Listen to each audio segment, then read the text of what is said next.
The 2007 American Le Mans Series started with a world-class finish. One more lap, 3.7 miles. Oh, what a finish!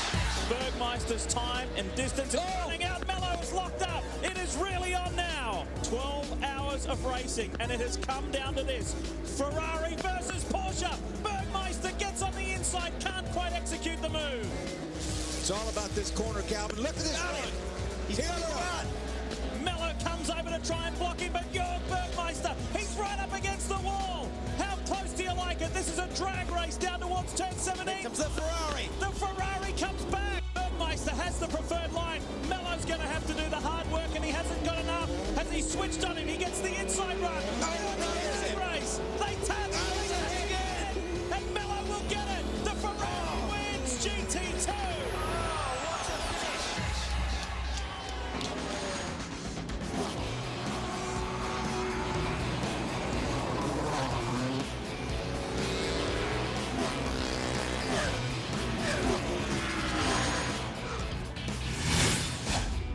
Monaco, Surfers Paradise and Long Beach are all famed waterside street courses, and this one here on the west coast of Florida is right up there with them. This is round 2 of the American Le Mans Series, the Acura Sportscar Challenge of St. Petersburg. As we say, welcome everyone to the Acura pre-race show. Just look at these beautiful surrounds. The mega yachts moored, the crowd building. What a wonderful place to host a race of this magnitude. The American Le Mans Series kicked off just 2 weeks ago at Sebring here in Florida, but now it is well and truly alive here in St. Pete at this truly magnificent venue. On and off the track, it is happening everywhere. Let's take a look at some earlier highlights though, because there's been plenty of action this weekend. Alan McNish first up. Yes, say no more. Pictures tell the story. Car okay though. Then Adrian Fernandez using every inch of the track, just nicks the wall coming out of turn 10, and he did the other side of the car incidentally as well. But Romain Dumas, not only the best in P2, the best in the entire field. Pole position in his Penske Porsche. Magnificent effort, and with more on that, here's Calvin Fish. Last year. Following Acura's stunning victory at Sebring, the Penske Porsches certainly need to regroup, and they certainly have done that here at St. Petersburg. They've claimed the top 2 spots on the grid, and Ryan Briscoe, you had the pole until the final moments of qualifying as your teammate Romain Dumas who pipped you. But how important is it for you guys to beat Acura here today? Yeah, I mean, we definitely need to turn things around from Sebring, and we've started off great. We've got 2 Penske cars in the front row, and an Audi between us and the Acuras. So if we can keep it that way, it's going to be a great day for us. All right, Ryan, best of luck today. Now, the Audis, which are so dominant in this form of competition, have been forced back to the second row as Alan McNish on the pole. We saw how hard he was pushing in qualifying. Alan, this R10 is unbeaten in competition. Is this his biggest challenge yet? I certainly think so. Obviously, the new Porsches are really strong, and the circuit isn't exactly Le Mans, shall we say. However, saying that, it's part of the championship, and we'll just get on and give it the best we've got. Car okay after the off yesterday? Yeah, it was a small off. We were trying to get pulled, didn't quite make it, and the guys repaired it within the hour. It was absolutely no problem. Best of luck, mate. Thank you very much. This track has certainly thrown up plenty of challenges this weekend, not only in the prototype class. Check out these highlights from GT2. First up, Jose Maria Lopez. This is a $500,000 race car. Demolished. Out of the race as the weekend began. Then 21-year-old American Tom Milner Jr. Look at this in the Rahal Letterman Porsche, damage to the front of that. And Ross Smith for Team Panos PTG. Around and slap. Hard work, that's for sure. Marino Franchitti gets together with Thomas Enger, but it didn't affect Thomas because he went all the way to grabbing the pole. With more on that, here's Brian Till. Well, GT2, always one of the more exciting classes in the American Le Mans Series. Just look back to the finish at Sebring if you want excitement. Thomas Inge, though, he qualifies on the pole for the first time in his GT2 career here in St. Pete, but he started up front in Sebring, and that first lap did not go well. Any concerns about the first lap here on this tight street circuit? Well, of course, I have more concerns in here than I had in Sebring, but maybe we'll be more lucky and it will be more clear start for us. We're hoping for a really good result. We need to start to catch up the leaders, the championship leaders, just to be in a contention of the crown at the end of the championship. And so far it seems okay. We had the fastest car the whole day yesterday, and we just need to keep it going without any problems. And I'm sure we can step up at the end on the top of the place. Second race of the season, we're already talking about championship points, and we talk about the finish at Sebring. This man, Jörg Bergmeister, a part of that awesome finish in GT2. Jörg, I know you came up just a little bit short, very frustrated after the race. Have you been able to put that frustration behind you and focus on this event? I mean, definitely. It was the last race. Of course, I would have liked to win, and the entire team would have wanted their win there. We had some problems in qualifying yesterday, but I think we will have a really good race car, and looking forward to try to reverse what we did in Sebring. A lot of traffic today, strategy, tire strategy, fuel strategy, track position. It's all going to be a major, major part of the victory. Lee? Thanks for that, Brian. That GT2 class is certainly going to be exciting today. Well, hi everyone. Lee Diffie and Dorsey Schrader with you here. Time now to get straight to the ethanol talking points for today's race. And Dorsey, first up, great news that a P2 car got the overall pole, but can it go all the way to victory lane? Well, I think it can. I mean, if a P2 is to win over a P1, it's going to happen on a course like this, a street circuit or something very, very tight. But that being said, reliability becomes a factor here, and the P1 cars are notoriously a better, more reliable chassis. Reliability is an interesting word. When you cast our minds back to Sebring, it was a very uncharacteristic race for Porsche, wasn't it, with some reliability problems? Yeah, they had problems with electrical issues on all the cars, but they were all the same issue, so it's been rectified, and I really don't think you'll have that problem any longer. For the past 2 weeks, the real talking point has been that stunning finish in GT2 between Jörg Bergmeister and Jamie Mello. Porsche versus Ferrari. Will Porsche get payback today, or will they pay Ferrari back today? Well, Jörg played that down. He played it like it was no big thing to him, but it was a big thing. He said to me personally, he said, you know, it's a long season, and given the right place, right time, I'll get my lick in, so it could happen. Look out, huh? This is not one of our ethanol storylines, but Dors, how important is it to be patient in traffic here today? That is the most important thing about this entire race. Who wins this race today will be the guy who is the most patient in traffic. They're going to be in traffic all day, and one mistake sends you into the trailer in a wadded up mess. And no doubt about it, it will be very obvious who is and who is not patient out there today. It is time to instruct the guys to start. It is Robert Clark, president of HPD. Acura powered drivers and other gentlemen, start your engines. And they do. Thank you, Robert. And boy, has he been a busy man over the past few months.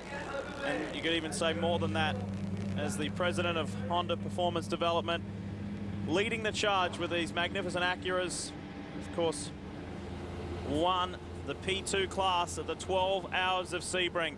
Can a P2 car go all the way to victory lane today here in St. Pete? We will find out. This is going to be a very exciting race.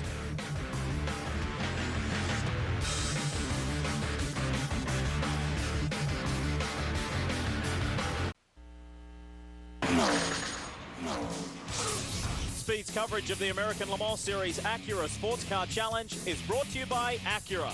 Acura, advance. Back at St. Pete, pictures tell the story. Isn't that beautiful? What a place to host a race. And the fans ready to see something that will be memorable, that's for sure. The American Le Mans Series, first time here at St. Pete. It's time for the Acura track map. Here's Dorsey. When we look at St. Petersburg street circuit, it's 1.8 miles in length, some 14 corners, and as all street circuits, it's very difficult to pass. One of the best places to overtake, however, is getting into turn 1 down here. Turn 1 is at the end of the longest straightaway. When you get down there, it's very bumpy, and visually there's not much reference, so we'll see a lot of action in this area of the racetrack today. Then you go through turn 2 and turn 3. Now these are building speed corners, and the next good overtaking area is down here into turn 4. Now it's important to get the pass done into turn 4 because the section behind turn 4, turns 5, 6, 7, 8, it's so tight in this area that you'll be stuck behind a slower car all the way through that. That being said, you come off of the next corner and you're through the Acura kink with a lot of speed on, headed for turn 10. Again, a good braking or out-braking maneuver here will get you clear and by before you get into the tightest section of the racetrack. Up ahead here, turns 11, 12, so forth. This is where the number 61 Ferrari crashed so heavily. And then this carousel corner, the last 2 corners on this straightaway, well, that brings you onto the pit straight, and straight ahead is the start-finish line. It may not be the longest circuit, may not be the fastest, but boy, is it challenging. With more on GT1, here's Brian again. Very challenging circuit indeed. Steve Wesolowski is the road racing group manager at GM. Steve, nobody else competing in GT1 right now against the Corvettes, but you guys are showing up every weekend, still doing your homework. What is it that you guys are learning? Where do you take this information? Is it all about Le Mans? Absolutely. The key to our program and the cornerstone is Le Mans. So every weekend we're out here, we're working hard, working on technology, keeping the crew sharp, making sure we're up to speed on strategy, doing everything we can, and we're going to build and go to that race where there's going to be a lot of competition. Well, and hopefully there'll be some more GT1 competition in this class later in the year. And Dorsey, as he alluded to, keeping the crew sharp, you know how important it is for those guys to stay on their toes, because when it comes time for Le Mans, everything's going to have to be just right. Well, Steve mentioned the word building there. Let's build something together. It's time to introduce you to the Lowe's starting grid and meet our respective 4-class pole sitters. Hello, I'm Romain Dumas. I am from ALMS in south of France. Hi, I'm Timo Bernhard. I'm born in Hamburg, Germany. Alan McNish from Dumfries in Scotland. I'm Dino Capello from Santo Stefano Belbo, Piemonte, Italy. Hi, I'm Oliver Gavin from Yardley Hastings, England. I'm Olivier Beretta from Monaco, Monte Carlo. Hi, I'm Thomas Enge. I come from Liberec, Czech Republic. Hi, I'm Tim Bergmeister from Germany.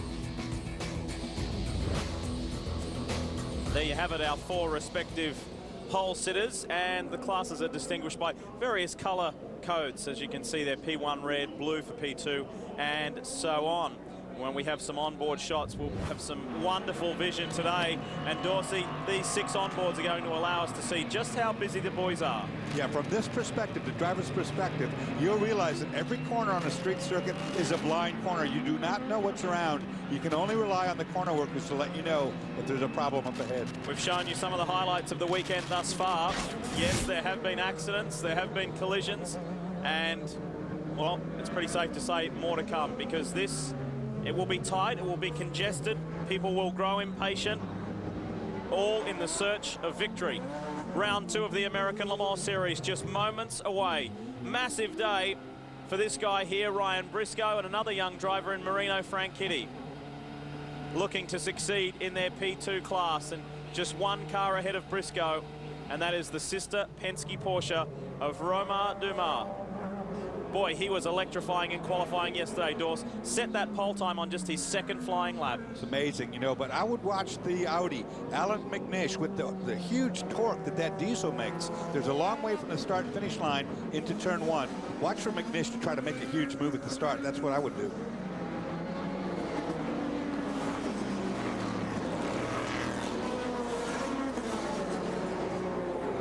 They grid up, they form up.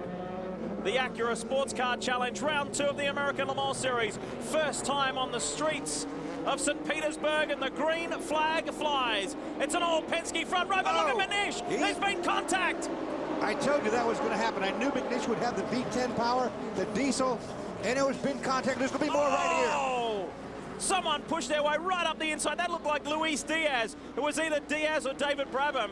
Well, patience was the word we mentioned at the top of the show, and there was a lack of it. It was Marino Franchitti who pushed his way through. Now Dumas defends, Briscoe defends. They're coming from everywhere. These Penske Porsche drivers are not going to be happy about being roughed up like that at the start. That was not a clean start by any imagination. Well, Alan McNish showing the years of experience. He is the defending American Le Mans Series P1 champion. He's a Le Mans 24-hour winner, Sebring winner. He's been there, he's done it. He's been all the way to Formula 1 and back. And you had to know with the Audi TDI diesel torque that is a prime time to pounce on the field right there at the slowest start. 2 Scottish drivers lead the field. 2 good friends as well. McNish and then young Marino Franchitti, the younger brother of Dario, who's racing this weekend in the IndyCar Series. This is a massive moment for him. Marino, this is the biggest drive of his career, driving for Andretti Green Racing in the XM Satellite P2. And boy, oh boy, he did not hang about at the start. Looking for the body work on these lead cars. We saw when they came together that something went flying. I don't see any damage done to the Audi or Marino's car. That car looks pretty clean considering what it just went through. Partnering with Brian Herter this weekend. And his job is to do what he's doing now. Get it up front, keep it clean, stay fast, and stay in touch with the leader. Let's take you back to the start of this race. What was a very eventful start with McNish forcing his way through. Look to the left of your screen. Here comes McNish up the inside. There's the contact. You see bodywork fly off the Porsche. It was definitely came off one of the Penske Porsches. Franchitti had the big jump. He was the one that was really got the look from the other side of the racetrack at the start, and look at Franchitti over on this side right here. He really gets a run going. Sorry. He switches to the right there on Luis Diaz and makes up 3 positions in a single move. That was some heads-up driving from Franchitti. You see how the brake lock up down there? That's turn 1. Watch McNish. It's on board Luis Diaz. Round the outside goes Marco Werner. There's the 2 Penske Porsches. Diaz comes up alongside Ryan Briscoe. He has to defend from Werner. How about that? It's a great look at how incredibly tight that series is right there. On board with Marino Franchitti. Watch this for some forceful driving. Past Diaz, up alongside Briscoe. Across the curb in the grass. Takes that position, 2 of them. And one more time on the main straight. Rear bodywork flies from Romain Dumas' car, and he is not happy. But he has to get back on the job at hand. And look at that, 3 abreast through turn 1, and reports problems for the 7 of Romain Dumas, flat right rear. Right rear, that was the contact. Romain Dumas probably had a very slight cut. There was a Panos in the wall behind that. Sorry, Dorst, to butt in there. A Panos went into the wall, into the tyre barrier behind Dumas. There it is at 22. Has been to the tire barrier before already. Ross Smith again. And that, we showed you a highlight of Ross earlier in the weekend, spinning and slapping the wall, exiting turn 12. Let's take a look at this tire let go on Romain Dumas. Car 7. Boy, you see the smoke already. Oh, a good job. Took to the escape road right there. Could not make the corner. And he tried to make the corner. He'd have crashed the car. Now he just has to get her back to the pits. So, as he limps back, it's Alan McNish who leads the way by 3.3 seconds over Marino Franchitti. Ryan Briscoe is 3rd, Diaz is 4th, Marco Werner is 5th, Leitzinger is 6th, and he has just been lapped. This is a nightmare for Team Penske. Of course, the danger is that the rest of that tire comes off the rim, takes out the bodywork, maybe some of the suspension, and we hear that there's the 22, who is still stuck. Well, we've just heard a black flag to Alan McNish for jumping the start. Black flag to this car right here. Wow, that's surprising to me. And that will put Marino Franchitti into the lead of this motor race. It's obvious that 22 can't get going under its own power, so they're going to have to deal with that too. Cal. Romain Dumas comes in, and you have to wonder whether Alan McNish, when he made that dive between the wall and this pole-sitting car, may have made contact here. Trying to look, there is definitely damage underneath the rear fender. I'm not sure if that was from the tire that was flailing on the way in, but this team has got to regroup. I spoke to Roger Penske on the grid before the off today. He said, we've got to keep these cars out of the pits today, unlike what we did at Sebring. And right now, things not looking good under green flag racing for the pole sitter. Well, this surprises me that we've not had a caution yet with the car still out on the circuit.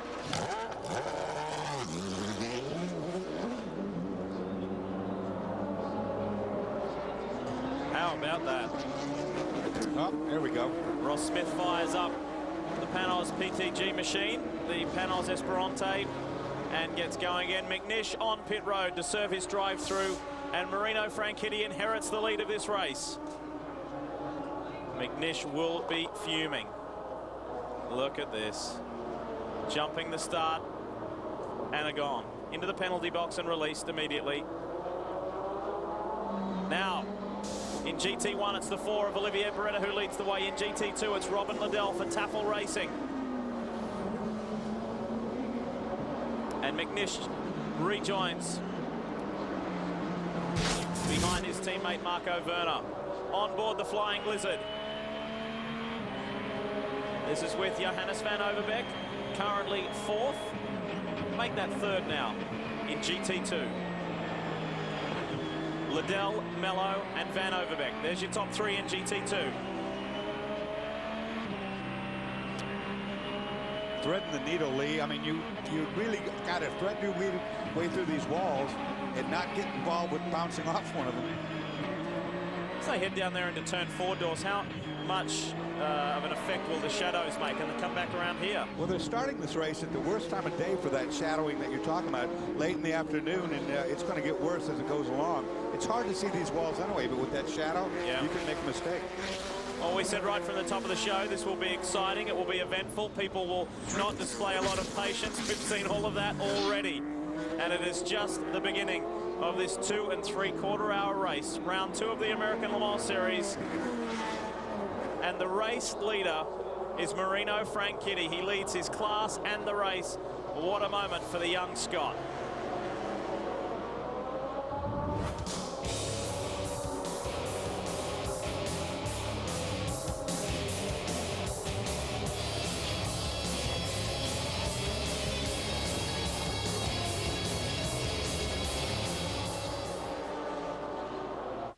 St. Pete, the Acura Sportscar Challenge continues. Do you think things have settled down a bit while we're away? Not a chance. Problems for the race-leading car of Marino Franchitti. As we ride with him right now, Dawes. Take a look at this wing. The element of the wing is at a distinct angle from the crash damage in turn 1 at the start. Now watch it. See it lift back up right there? That wing could fail, and if it fails on the one side where it's supported right there, the car can actually lift off the ground if it gets at the wrong angle. This is a very dangerous situation. Well, it may have been...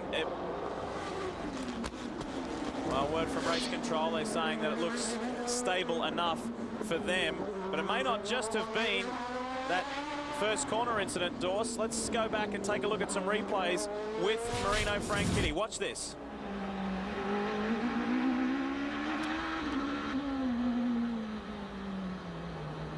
Oh, he touched the wall there. There you go. It could have been on the wing end plate. This will give us a better look. Same corner, Alan McNish went off. That's there it is. There it is. Whoa, whoa. Now, as far as stability goes, I can tell you one thing: it is not stable because it's moving. It gets back to straight again, and then it goes sideways. Well, let's find out more from the Andretti Green camp. Cal? Well, Kim was just looking at that on the replay. Kim, great start by Marino, but we just saw the replay there. How much concern about that rear wing if it's going to fail? Well, we're talking to Marino, and he says it's not affecting the handling, but we can see on television that's a little skew. So it's so early in the race, I'm fairly certain we're going to have to come in and have a look at it.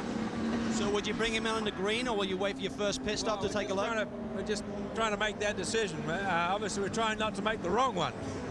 Well, all smiles down here. They won round 1 at Sebring, but what a great start for this boy. He really doesn't have a lot of track time, Lee, in this car. To take the car out front is remarkable. Well, his last race in the American Le Mans Series was at Petit Le Mans at Road Atlanta last year.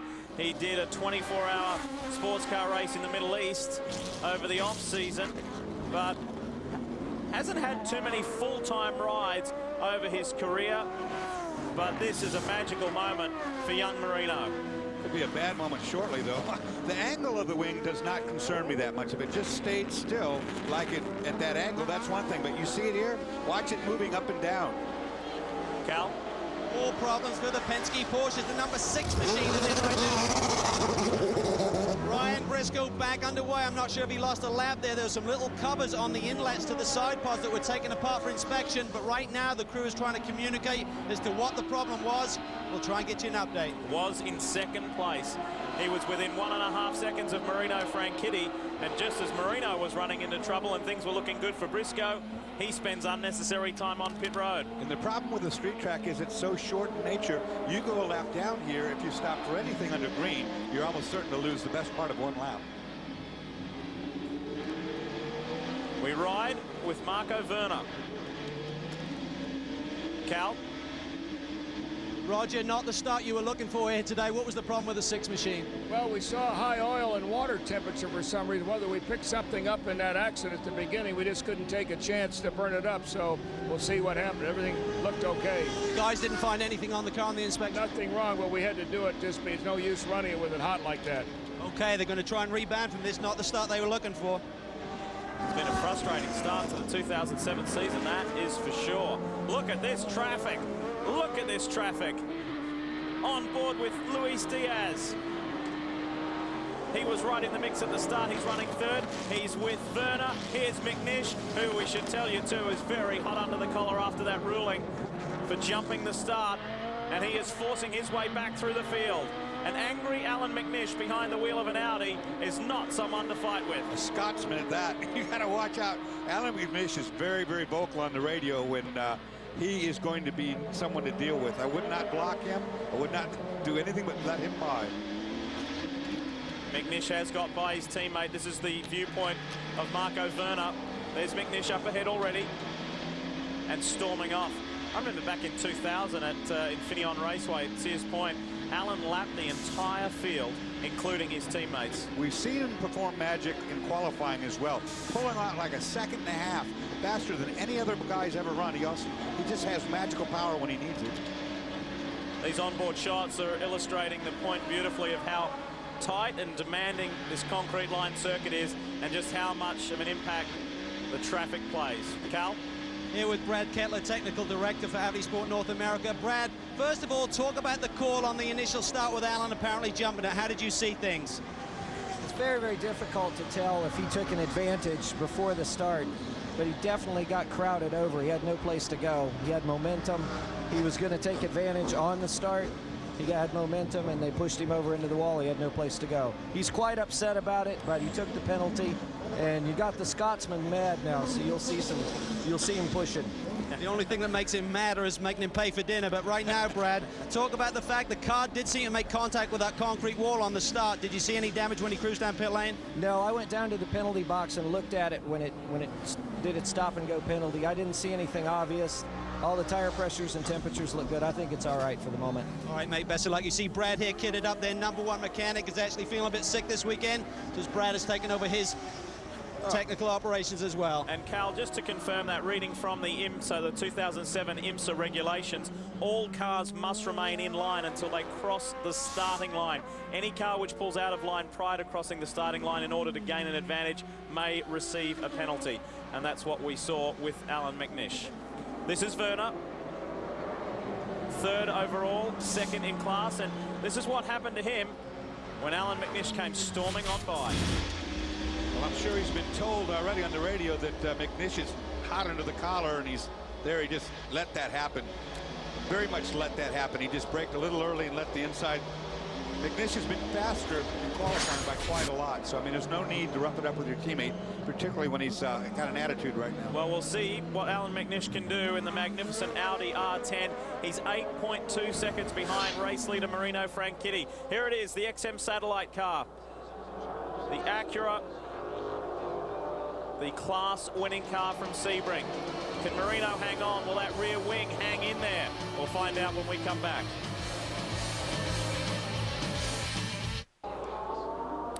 A subtle reminder that Wednesdays at 9 Eastern, 6 Pacific, it's Pinks. Yes, this has been Speed's hit show where you lose the race, you lose your ride, and the excitement reaches its peak on the quarter-mile track and in the negotiation pit. It's the 4th season of this show. Catch it Wednesdays at 9, that's Pinks. Back to the action at hand. Marino Franchitti has Alan McNish all over him, and look how easily that has happened. Wham. McNish, the new race leader. He made up that 8-second deficit pretty swiftly. We have talked about Alan McNish and sometimes maybe showing, whoa, that was close, showing a little bit more speed than what he's supposed to. I'm not sure this isn't one of those cases. I think what we're looking at here, Lee endorses the fact that the Audi really struggled when we first got here. Very little grip on this temporary street circuit until we got some rubber down. I spoke to Ralph Jutner, who's over here from the Yost operation, kind of overseeing things as well as the champion team here this weekend. And he said just as the rubber's coming down, the car's starting to come into its own. He said, we just haven't been able to put the power down in the early practice sessions. Yesterday in qualifying was a lot closer, and they're expecting good things in the race today, but maybe not this good. This is remarkable, Alan going back to the front. He is doing a wonderful job. You know, right from the outset, they said this is a car that's built for the high-speed straights and high-speed corners of Le Mans, Circuit de la Sarthe. Not the 1.8-mile, tight, twisty confines of the St. Pete circuit, but boy, is this R10 performing, and as Cal mentioned at the top of the show, this car here, unbeaten in competition. The diesel-powered R10, undefeated since its debut at Sebring last year in the American Le Mans Series. Let's visit GT2, and the battle is on. Robin Liddell leads the class. Here he is, the 71. Boy, I tell you what, the Scots are performing today. Alan McNish, Marino Franchitti, Robin Liddell. Scottish Day on the streets of St. Pete.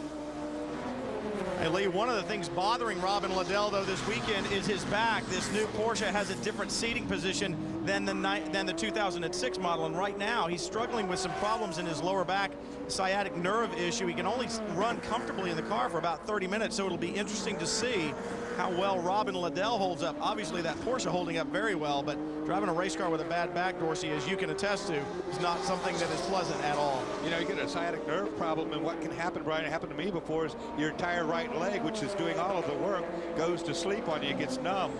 That's not good if that happens. And look who is on the track in close proximity. It's the Risi Ferrari and the Flying Lizard Porsche.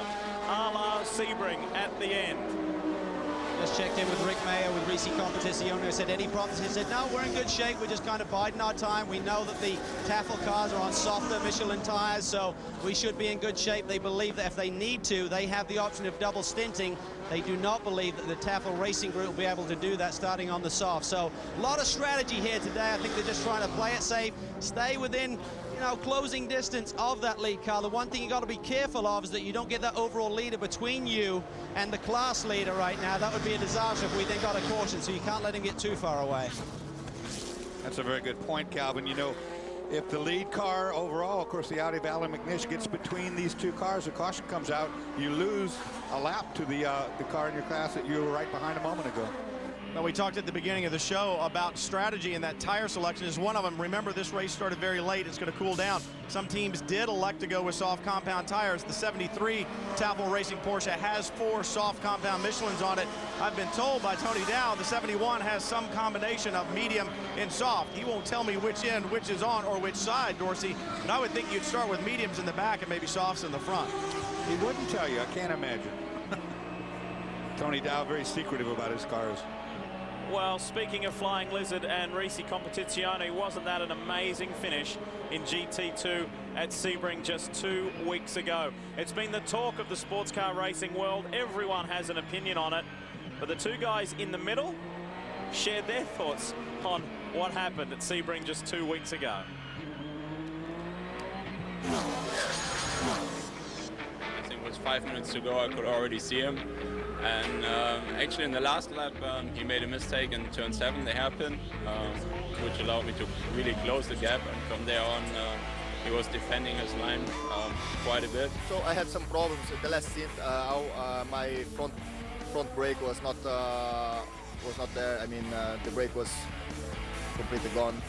So I had a very difficult time that moment because I had just rear brakes and I couldn't push in the braking point. Yeah, I was just looking for a spot to get by, and that happened going on the back straight. I went for the inside there, passed him, and then in turn 17 he bumped me a little bit, and that allowed him to go by again. Has he switched on him? He gets the inside run. Race. They tap. We had the quicker car at the end. I mean, the whole team did a great job through the entire day, and I got by him in a fair way, and if you got punted off, then it's not what you really expect, but that's the way it happened, and nothing you can do about it. Tell us what you really think, Jorg. I think there'll be a square up at one point in time. It may not be here today, but... Well, of course, right now you're looking at Johannes van Overbeek. That's not Jorg Werkmeister driving, so he has no vendetta, personal vendetta with the Ferrari, but that time might come still later on. Never grow old of watching that final corner at Sebring. That was great. To GT1 now, and the sister cars of Corvette Racing. It's Olivier Beretta who leads Johnny O'Connell at the moment by less than a second. Nice and tight. Good intra-team rivalry here. It means a great deal to the driver combination to beat their teammates. And as you heard Steve Wesolowski saying earlier with Brian, the objective is to be spot on for Le Mans in mid-June this year. That's the program at Corvette Racing.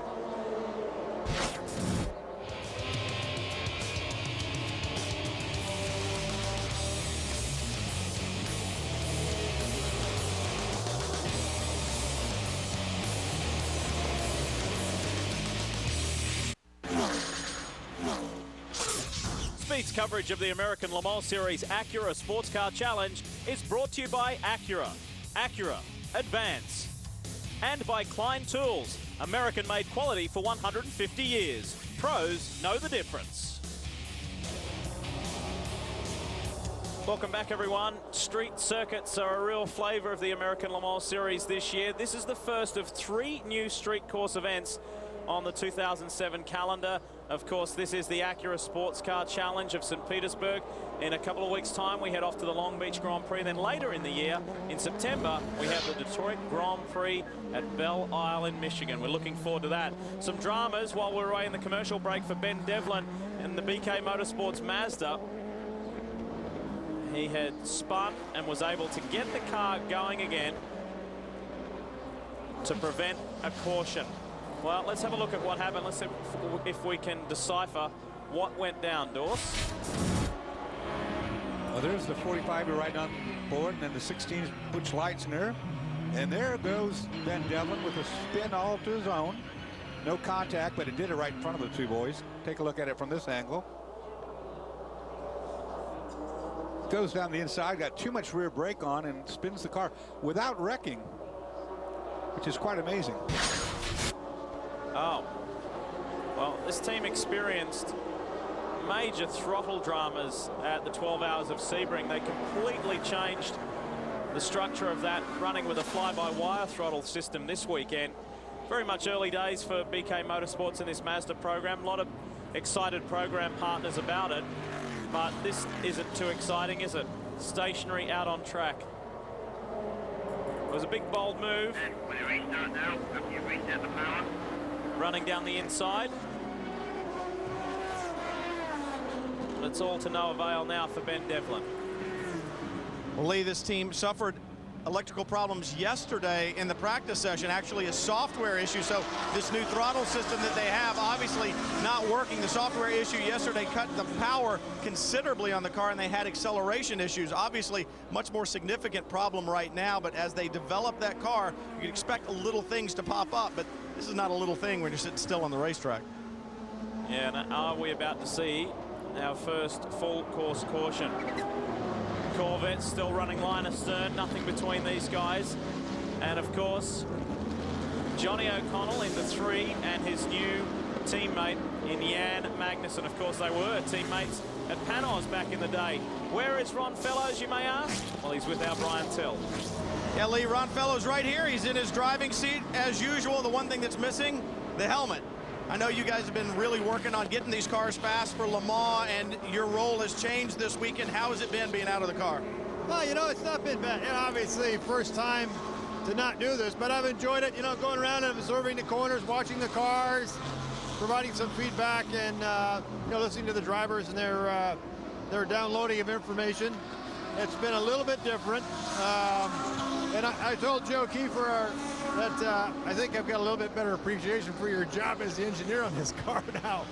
But no, it's you know, I just say this is good practice for you know, again, just getting time in the cars for preparation for Le Mans.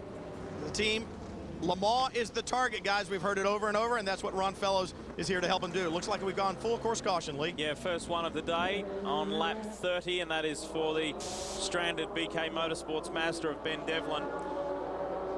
And I'd say this has run longer yellow-free than I would have thought, Dorse. It didn't look like it would go very far at the start, did it? I mean, with all that fashion and running into one another at the beginning. But this, of course, is not a contact situation. It's the car has stopped on course.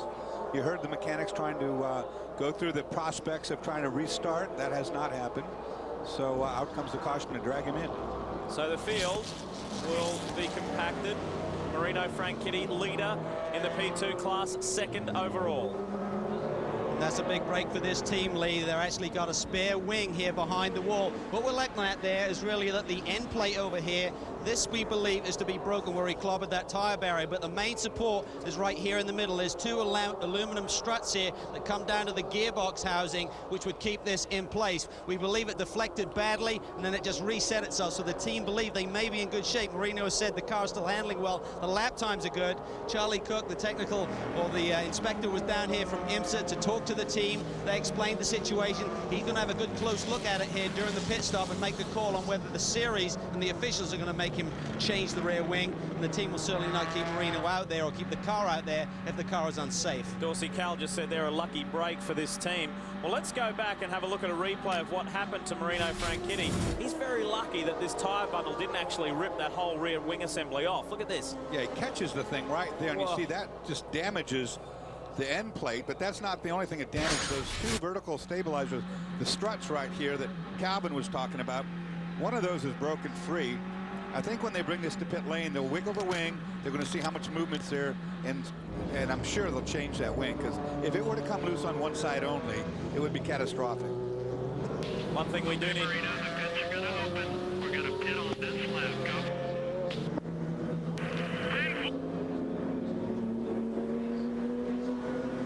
Communication from Andretti Green, racing to Marino Franchitti. We're going to pit on this lap under yellow. One thing we do need to update you on was the brutal speed of Alan McNish. You remember last time we said that he was 8.2 seconds behind Marino Franchitti? He just evaporated that margin, got past Marino, and just before this caution had in excess of a 23-second lead. He just took off. You don't want to get the wee Scotsman mad. When you get him mad, he's fast. All right, here comes Franchitti. Diving for pit road. McNish is there. Well, it looks like fuel only. We see tires at the ready, but let's take a look. This will be a tough call for these guys. Strategy is going to play a key part to this. They want to maintain track position. The 7th car has just leapt around to maybe get one of their laps back. They obviously had problems earlier. They are going with tires, so McNish will have fresh rubber. And the sister car, driven by Marco Werner, is now making its way down pit lane, and we're waiting for the 26 of Franchitti. They will be inspecting that rear wing when he gets in here. The one car is done and gone. Defending American Le Mans Series champions, Alan McNish, Dindo Capello. Brian. Robin Liddell in the leading GT2 car. He will exchange with Wolf Hensler. Having some problems getting out of the car right now. It looks like struggling with the belts and the cool suit. No, they made the call to stay in, so Liddell's staying in the car. Hensler getting the belts back on, so this is a bit of a mistake here. Now, it won't cost them much time because the car is being fueled right now, but a little miscommunication going on there. Perhaps they were just checking with Robin on his back, giving him some ice to sit underneath that lower back. We talked about the problems he had earlier on as the fuel goes in, crew waiting. The fueling has to be completed before any work can be done on the car. That includes tire changes. So right now, the team waiting for the fuel to flow in seems to be taking quite a long time. The crew at the ready as soon as the fuel is in. They will do the tires, but this seems to be taking a very long time, The 62 has been in and is gone. I'm wondering if there's any fuel flowing, Dorsey. Brian, wonder if you can check in with the team if they did not realize about the time situation. Robin Liddell has not done enough time in the car for Wolf Hensler. Otherwise, they would have had to have executed another driver change. Robin needed to do 45 minutes at least before Hensler got in the car. There's something completely wrong here with this fueling system. This has taken twice as long as it should have done, but I don't see anybody working on the problem. They're just looking at the hose kind of dumbfounded, saying, what's the deal? Wow, dramas after such a strong start for Taffel Racing and Robin Liddell. Come on, boys, Fuel what's is up? looking over.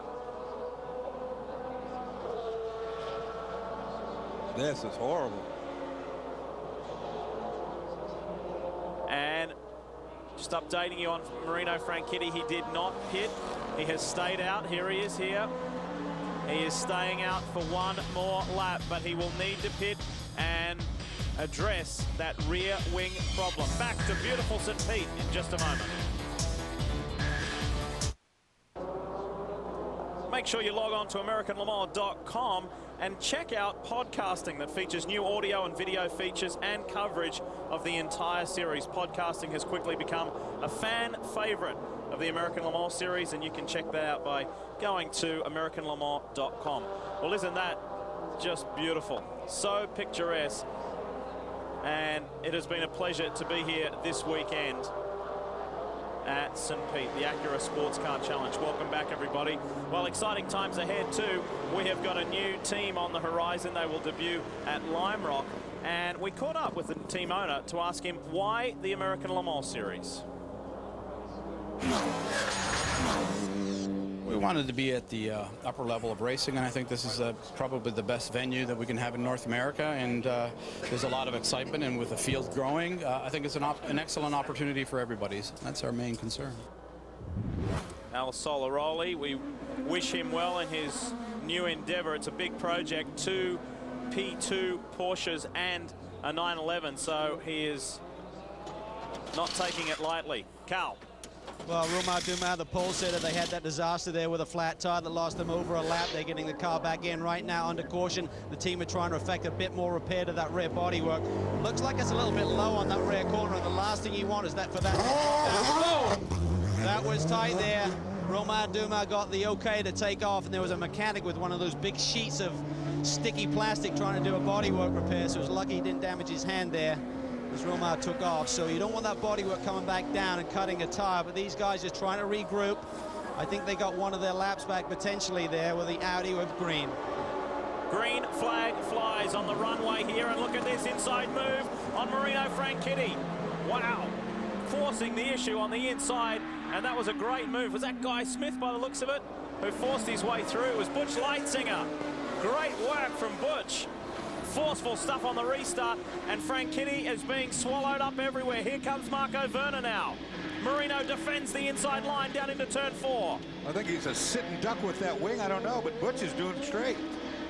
Dyson really improving their game here over the weekend. They didn't qualify as well as they wanted to. Still learning this Porsche RS Spyder chassis. The tires overpressured a little bit in qualifying and did not get a good opportunity to get some laps because of traffic. They did not pit that time, so therefore they gained some track position, but they made some improvements even after the warm-up this morning, and they're getting better and better each time they get on the track. Cal?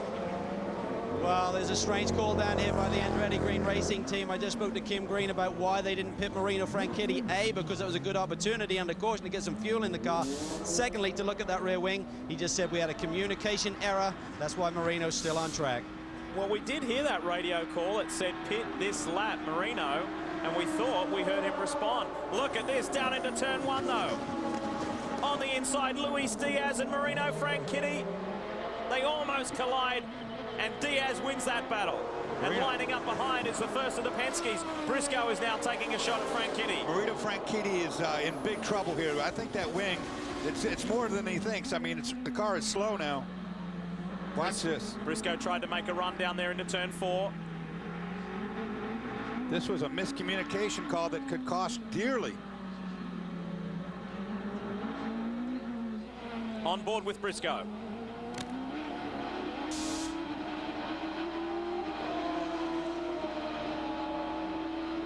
I don't like the way Franchitti's car is moving around. I think he's really got aero problems. Inside, oh! And he spins him. Well, now he'll have to go to the pits, won't he? Slight contact there between Ryan Briscoe and Marino Franchitti, but it was enough to send the XM satellite car into the tire barrier. You think you can get it back?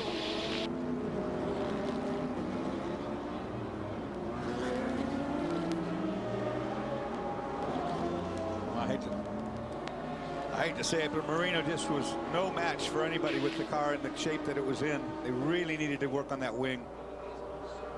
Let's take a look at what happened, what went down there. Penske up against Andretti Green, Briscoe and Franchitti. And Briscoe's far enough alongside that Franchitti should have known he was there.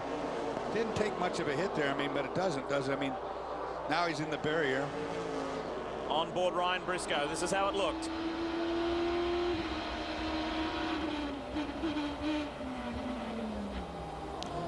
Well, you saw Briscoe get on the brake, trying not to make the contact. Once he realizes it, he's going to turn and he gets on the brake right here, boom. You actually saw the tire smoke come off of the Porsche. So he was really trying not to have contact, but it happened anyway. Under yellow again. Okay, now here's the problem. He's talking about he can't get the car down into first gear, which you have to engage to get the car to go into reverse gear. And the reason he can't shift it is because the car is not rolling. It's got a paddle shifter in there. It's an electronic shifter, and it doesn't want to work with the wheels not turning.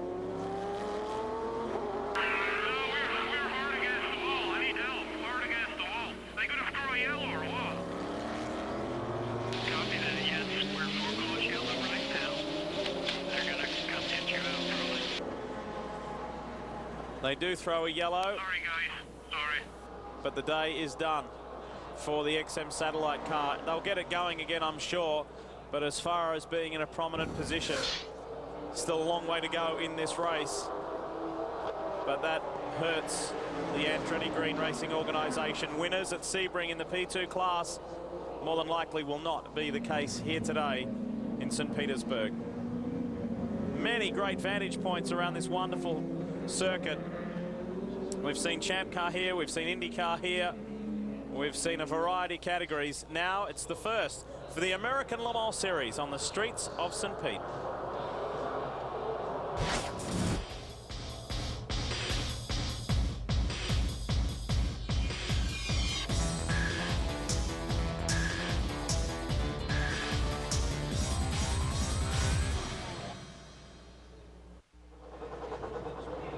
Glorious St. Petersburg on the west coast of Florida. The weather has been perfect. This city has been just, well, wonderful in hosting this race and embracing the American Le Mans Series. Now here's something you don't normally see. Some reliability issues with the Corvette. The number 3, Johnny O'Connell, just came to a stop out on the track. And while we watch Johnny get help back to pit road, Ryan Briscoe has received a drive-through penalty, stop and go, for contact with Marino Franchitti, which he must serve once it goes back to green flag racing. Agree or disagree? Well, yeah, I definitely agree. I mean, he's going to have to, here he's got to go. Marino's got the car fired up now and in gear. He will bring it to pit lane now, definitely. And has gone down at least one lap there. And Johnny O'Connell's car just stopped on track. That's very uncharacteristic of the Corvette. Johnny had some help from the tow truck, which you see right here, towing him back to a safe area where they can figure out, and that's why they came to this race. Race only, the two cars running against one another, but they want to know, they want to run hard and find out if they have any problems before they go to Le Mans. Obviously, here's something that needs to be addressed. As I said, very, very uncharacteristic of the CompuWare Corvettes. Well, they've not brought him to the pit lane either, Lee. Look what they've done. They've disconnected Johnny now. They're going to push him into a safe area, into a place where the car is safe. Now, that makes the team have a bit of a difficulty. Calvin. Well, the 26 car finally makes its way back to pit lane. So we're looking at damage on the rear wing. It's kind of a carbon fiber strut, which doesn't look to be in good shape. In fact, it is now broken. That may have come from the second incident, but the left side strut on the rear wing is snapped off, and they got further damage to the bodywork. So I think the key for these boys right now is to look at the big picture, get this car repaired, get it back on track, get 70% race distance, and score some points today. Remember, Brian Herder is the championship leader. Well, I hate to say this for Marino because we all love him so much, but this could be a break for him, this second crash, because I really think, guys, that that wing strut was broken before, and he was in for a monstrous ride when it did go the rest of the way. So this might be a savior for them. Taking it behind the wall so they can get more team personnel to work on that car and resolve that problem. Frustrating for Andretti Green after a very strong start. Well, whether it's from our Porsche aerial cam, whether it's high up in one of the high rises, or from one of the various boats moored here, there's some great vantage points. Brian Till found another one.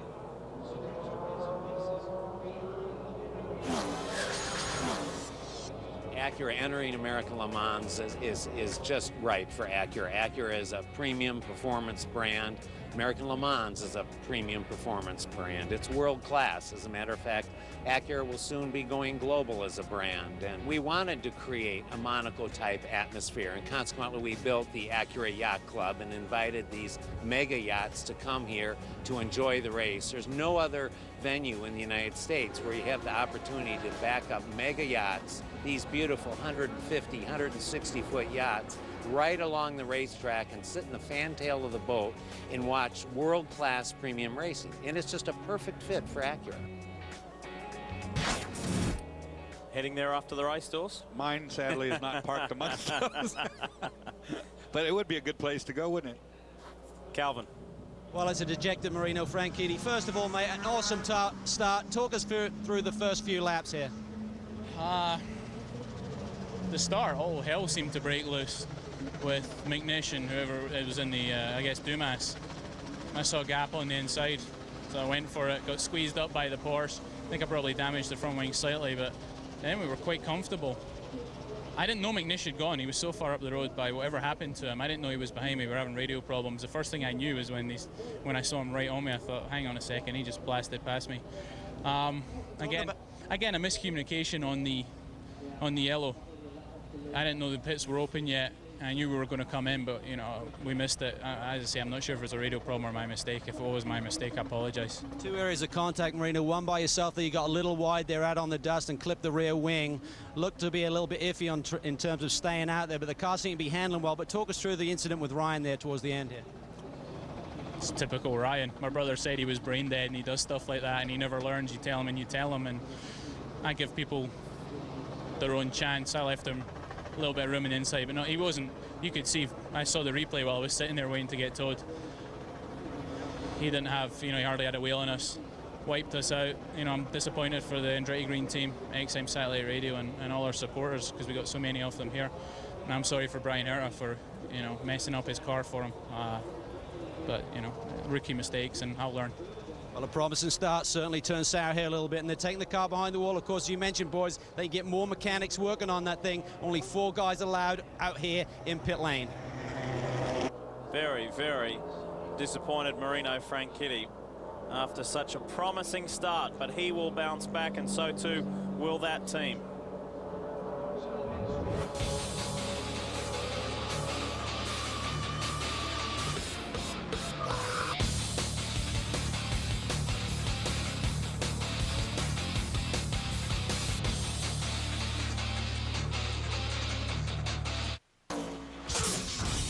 Coverage of the American Le Mans Series Acura Sportscar Challenge is brought to you by the new face of Audi.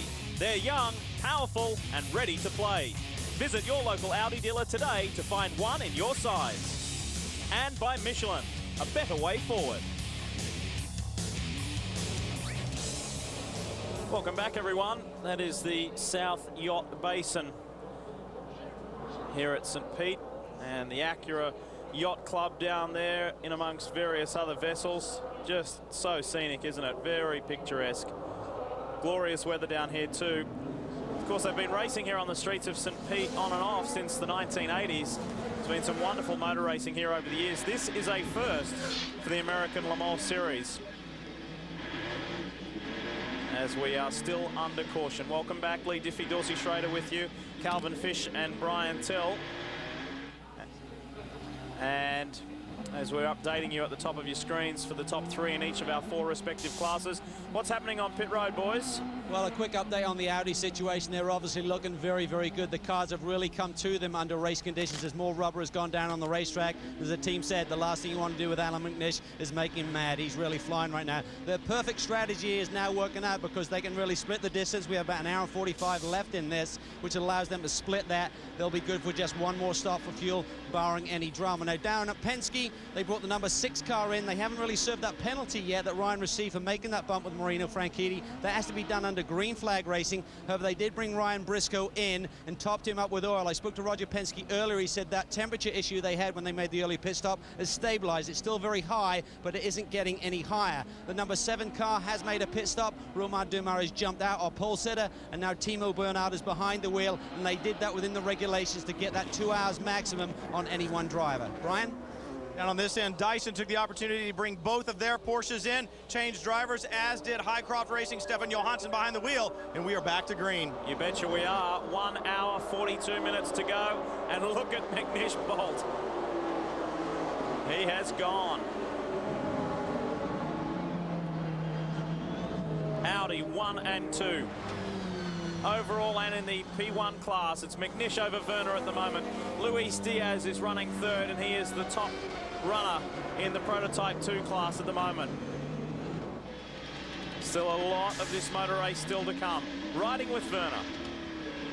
Winner of the 12 Hours of Sebring. Teamed with Emanuele Pirro. There's Ryan Briscoe serving the stop-go penalty. That's more than a stop and go. That was an extended stop there. Pretty strong words from Marino Franchitti, huh? Marino was a little miffed about that. You're right. I mean, he was not happy at all. In retrospect, I don't think that that was an intentional spin out by any means. I mean, definitely there was an attempt made not to have contact, but it was too late. Marino's car was somewhat damaged already. So we saw that stop and go, and all you have to do, as you saw the Audi do earlier, is come into your box, stop and go. He shut the car off, which is systematic of making a pit stop, and that cost him dear time.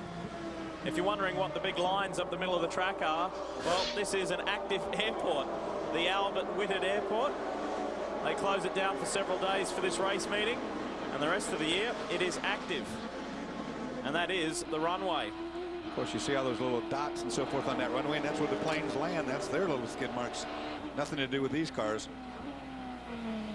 Back on board with Briscoe. Now, his parents have flown in from Sydney, Australia this weekend to watch him race. Now, he also has a heated helmet right now. I would think after that penalty, he'll be mad fully on it.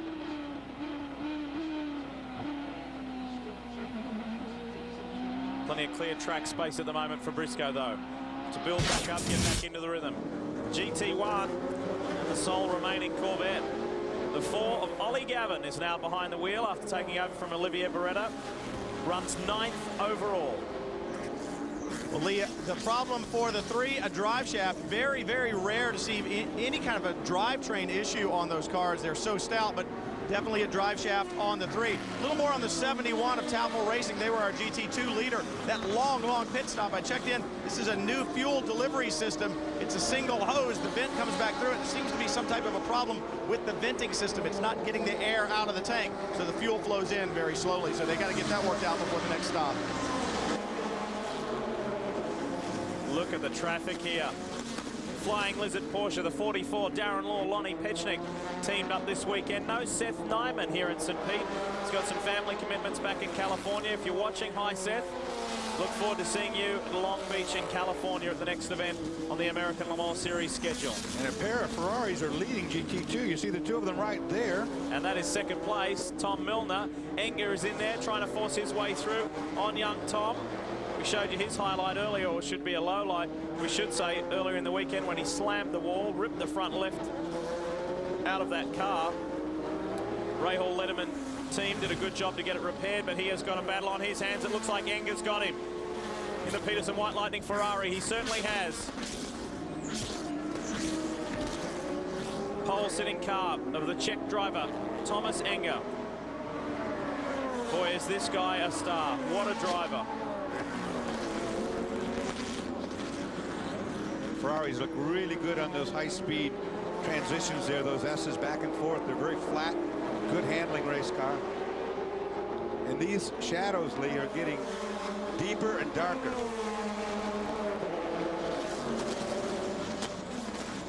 It's so hard, a street course. You got to use all of the track. You need to be very close to the walls, and when you can't see the outside of the wall or where you're at, it becomes very disorienting. You can hit one of these walls so easily. Romain Dumas in the 7, Penske Porsche. Cal. Romain, such a shame. You had a great car in qualifying. Looked like it was going to be a great day for you. Explain the start, what happened there with Alan. Well, I don't know. I only see the green flag, and yeah, like the rule said, on the green flag, you go on power, and I was on power. And suddenly, I felt something on the back. I looked my mirror, I was close to the wall, but McNish was between me and the wall before the line. So I don't understand. I mean, first you have to overtake after the line. Normally, even you cannot be side by side, but we were side by side before the line. And he touched my rear tires, and after 3 laps, I had a puncture. So, I mean, now we are back in 1 lap down, but it's really a shame. I mean, I cannot understand. First of all, you have to give the start very late and not at the exit of the last corner if you want to avoid contact. And second, normally you pass after the line and not before. So now we're still on the race. We will see. It's again a long championship. Take the point, but I mean, I don't think it's very fair, and I am disappointed for a driver like Alan, who I respect. I think it's not so nice. You know, you can see after he overtake me, and he was clear. But they are a little bit quicker, so on the race it's okay. Tough day for the Penske boys. Certainly has been, that's for sure. Timo Bernard, his teammate, sits right there in 7th position in car 7. Dumas' day is done. It's up to Timo now to get that car as high as he possibly can. Race leader is still Alan McNish to the tune of 2.1 seconds over his teammate Marco Werner. Luis Diaz leads P2, Ollie Gavin in GT1, and Jamie Mello for Risi Competizione in the Ferrari leads GT2.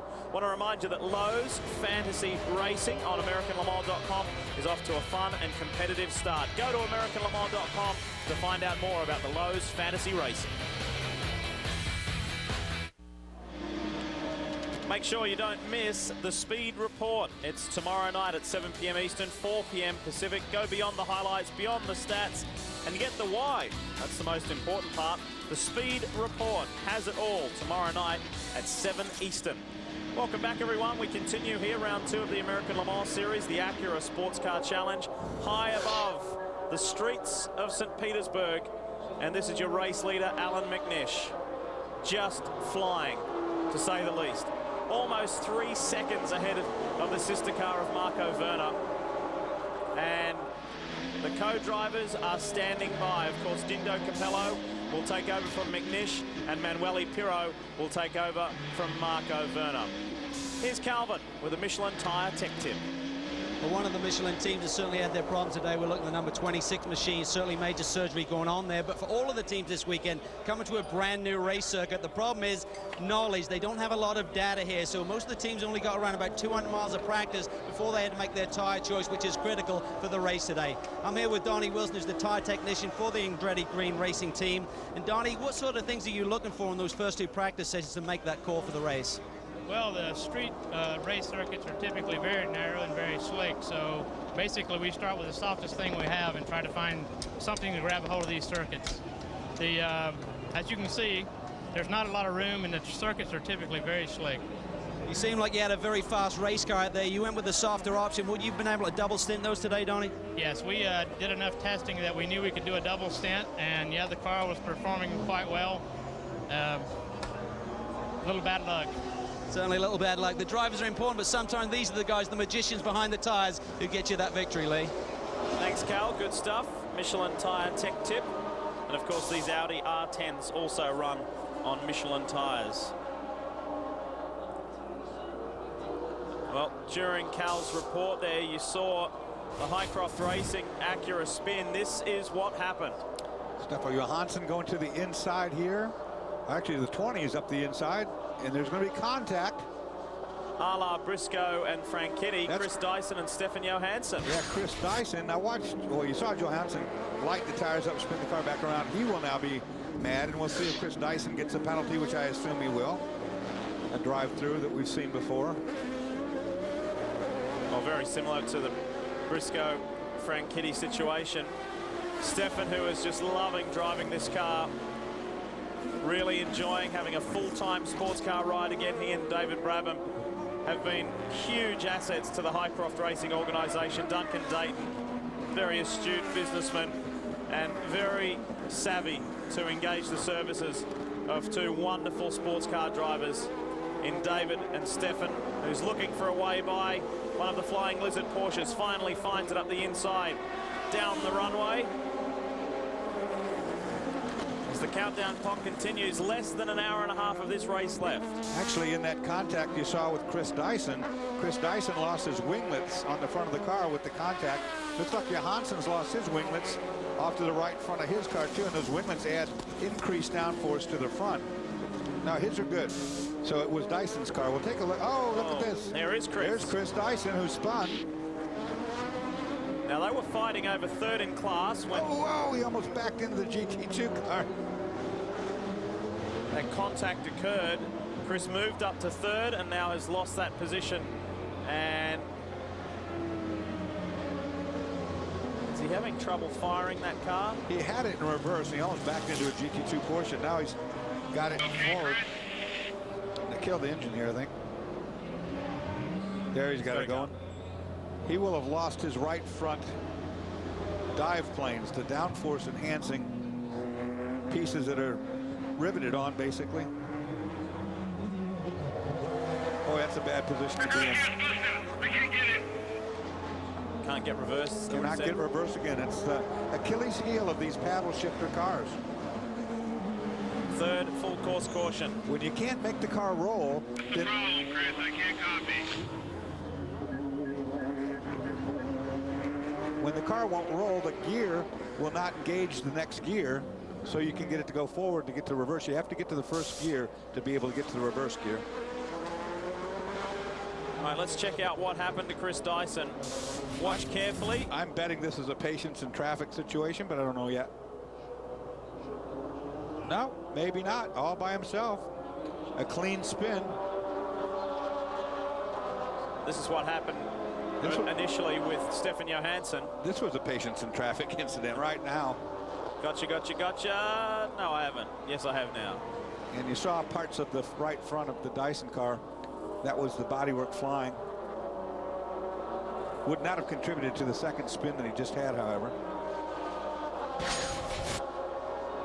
Stranded. That's a bad place to sit. Dead sideways. There's our caution. Third one of the day. So we will make the most of this third full course caution. Squeeze in a commercial break. We'll leave St. Pete for a moment. Oh, that looks good, doesn't it? Would you rather be there than in here, Dawes? Yeah. We can do this from in there, can't we? Yeah, we could. We could. There's the respective class leaders. When we come back, more from St. Pete.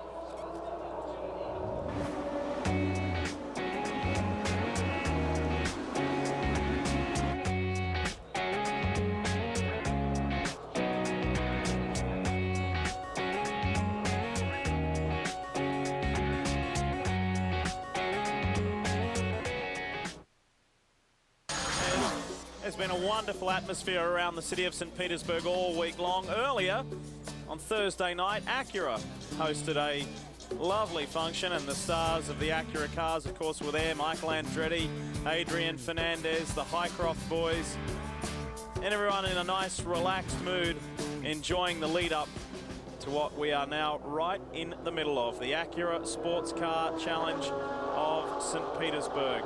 Well, the man who has been flying all day, Alan McNish, has come in, changed out with Dindo Capello, and he's standing by with Calvin Fish.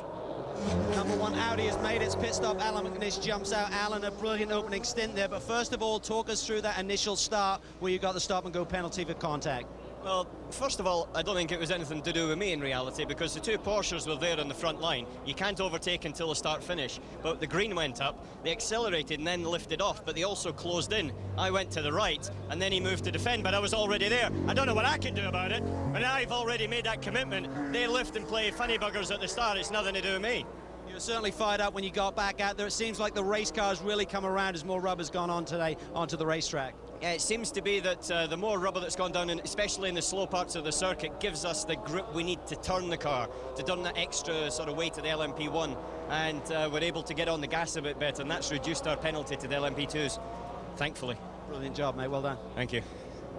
Yeah, there's quite the weight difference between the Prototype 1 car, Prototype 2, as Dorsey mentioned right at the top of the show. P2 cars are much lighter, a lot more nimble. Here's Chris Dyson back on pit road. He's finally made it back, the cause for our most recent caution period. The 9 is in, Johansson behind the wheel and sent. Speaking of one of the Acura teams, Brian Herder hopefully we'll see him back out on track soon. Here's something you may not have known about him.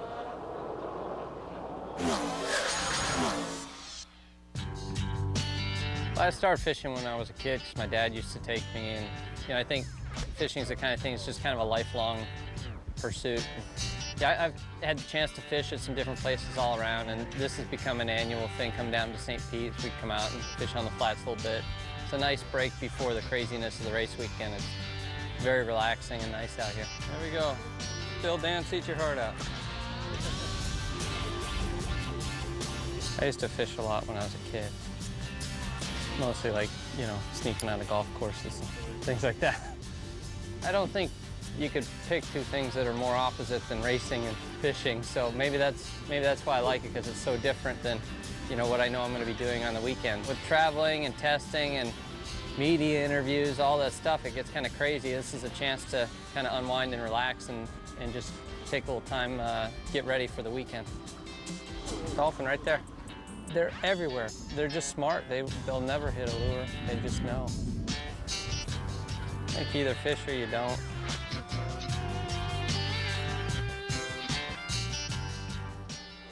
Always nice when you can combine some social activity with business, as Brian Herter did there.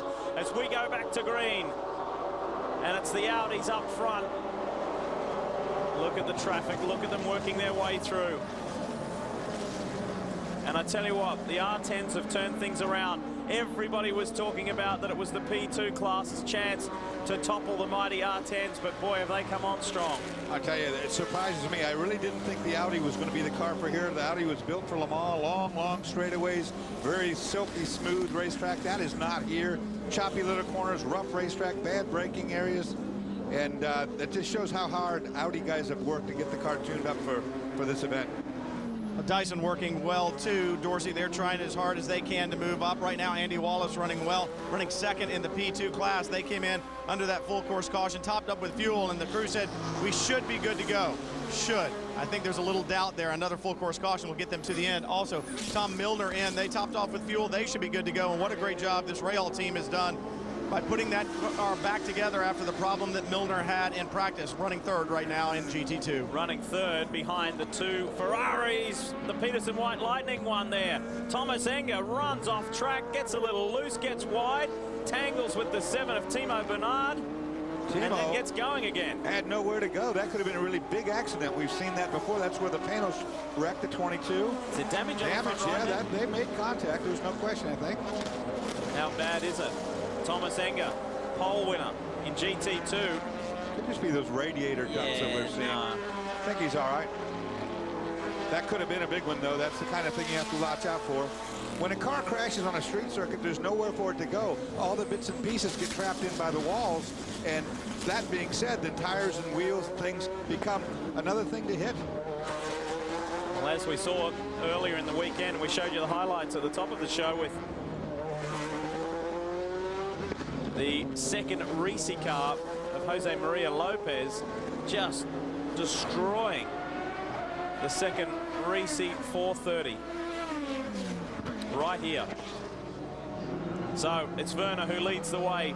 Diaz is second, but he's the lead P2 car. And then you've got Dindo Capello right here, putting the pressure on the Lowe's Fernandez racing machine. Inside run, Capello makes easy work of it down the runway. I don't know if I go as far as say easy work of it, because as you can see right there, the braking on the P2 car is a bit better because it's a lighter car. But the pass is made. The Audi's really showing their form now. And if I'm McNish's drive, I got to tell you, he has been the class of the Audi field. No one's been able to get anywhere close to his times in that car.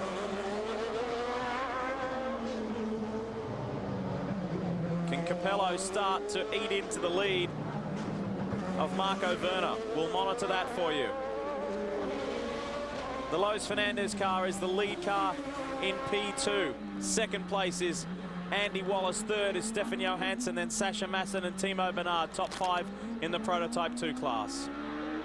Quick update down here in pit lane, Lee. There was a split strategy there under the last caution between the two Audi camps. The #1 team pitted, obviously. McNish jumped out. Marco Werner stayed out on track. That's why he currently has the lead. He will definitely need another stop here today. We believe the one car will need a splash at least to make it to the distance. So there's some good strategy, good racing going within that team. The 26 car just got back out on track. So the key now is to get those calculators out and see if that team gets the 70%, which is what you have to do to score points today, defend that championship lead for Brian Herter. A couple of stories in GT2. The Risi Competizione team pitted. They said everything is running perfect, but they will need a splash of fuel if we see no more caution flag here today. And the 45 car currently running 4th in class. Their problem is they're making repeated pit stops. The front sway bar keeps coming undone and moving around and really upsetting the handling on that machine.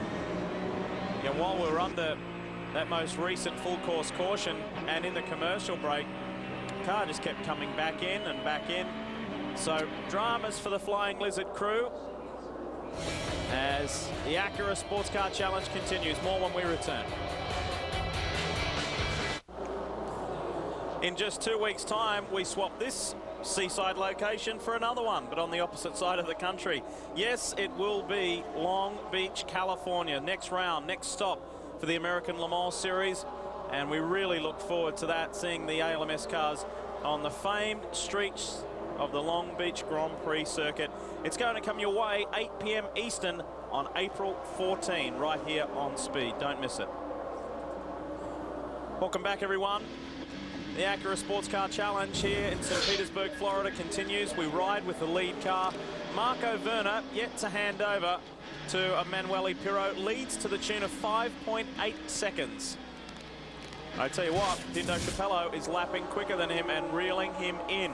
Let's talk GT2 for a while, Dorse. Great battle going on here. It's Ferrari 1 and 2. Thomas Enger has the upper hand over Mika Salo, less than a second out in front. And Tom Milner for Rahal Letterman Racing is sitting in 3rd on the same lap. Great effort. Look at Thomas Enger through here. He was the pole sitter. Of course, set a track record first time here, but a brilliant lap in the qualifying, and you can see right now he's quite quick on the racetrack as well. How far back is Mika Salo? 8 seconds back, I should say. I said 1 second, my mistake. 8 seconds further down the road. And young Mr. Milner, I think, ways back there.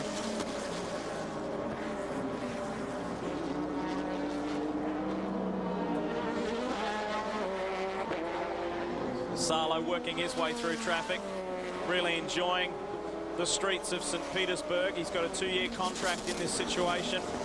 No racing in the FIA GT Series this year. He and Jamie Mello are a fixture here in the American Le Mans Series. Loves the 430. He said these cars are so easy to drive. Really enjoys it. And they are fast, as we saw at the 12 Hours of Sebring. You can take a look as he goes through these transitional corners, these left and rights. The car stays very flat, no roll in it whatsoever. There's Mr. Milner in the 18. That car, the Rahal Letterman car, so badly damaged in that practice crash with Mr. Milner driving it. They've done a great job, again, to put that back on the road. And he's currently running in 3rd, so that's a good effort. I thought that car possibly was totaled. I mean, it was a very, very big hit, and it completely destroyed the front of the car. The team did a wonderful job, didn't they, to get it back together in time. He and Ralph Kellners have paired well to be performing beautifully and in contention for a podium here today. Brian. You talk about what a great job the team did putting that car back together. What a great job Ralph Kellners did keeping it out of danger early on, but then moving it up, handing it over to Tom. How is the car after all those repairs?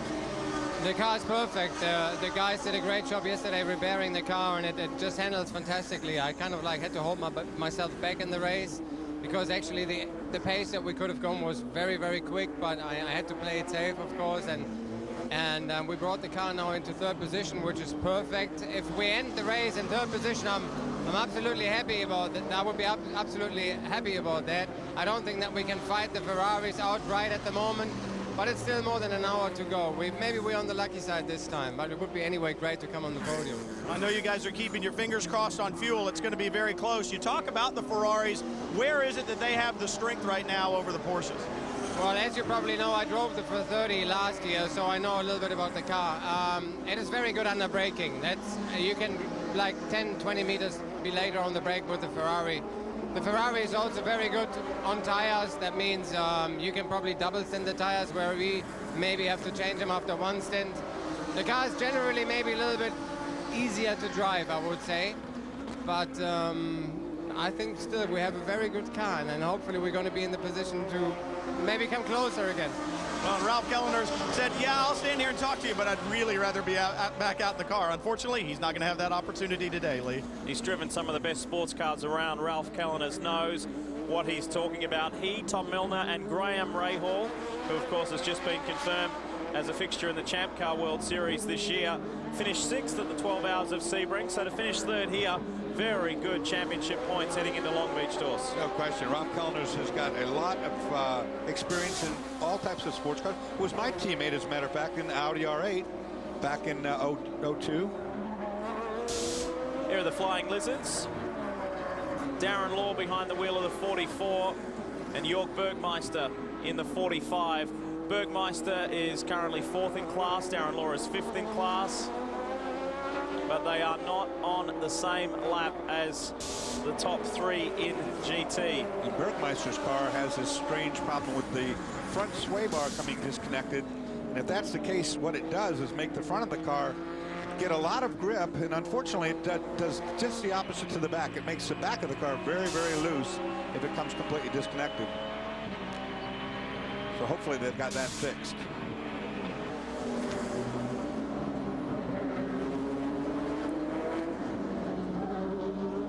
Very strong GT2 team, the Flying Lizard. This will be somewhat frustrating for them that they're not up with those guys fighting it out for a top 3 spot.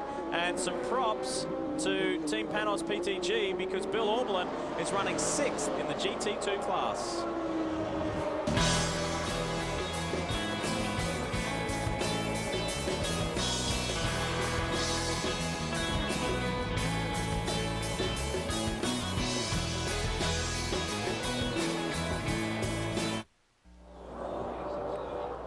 Glorious sight, isn't it?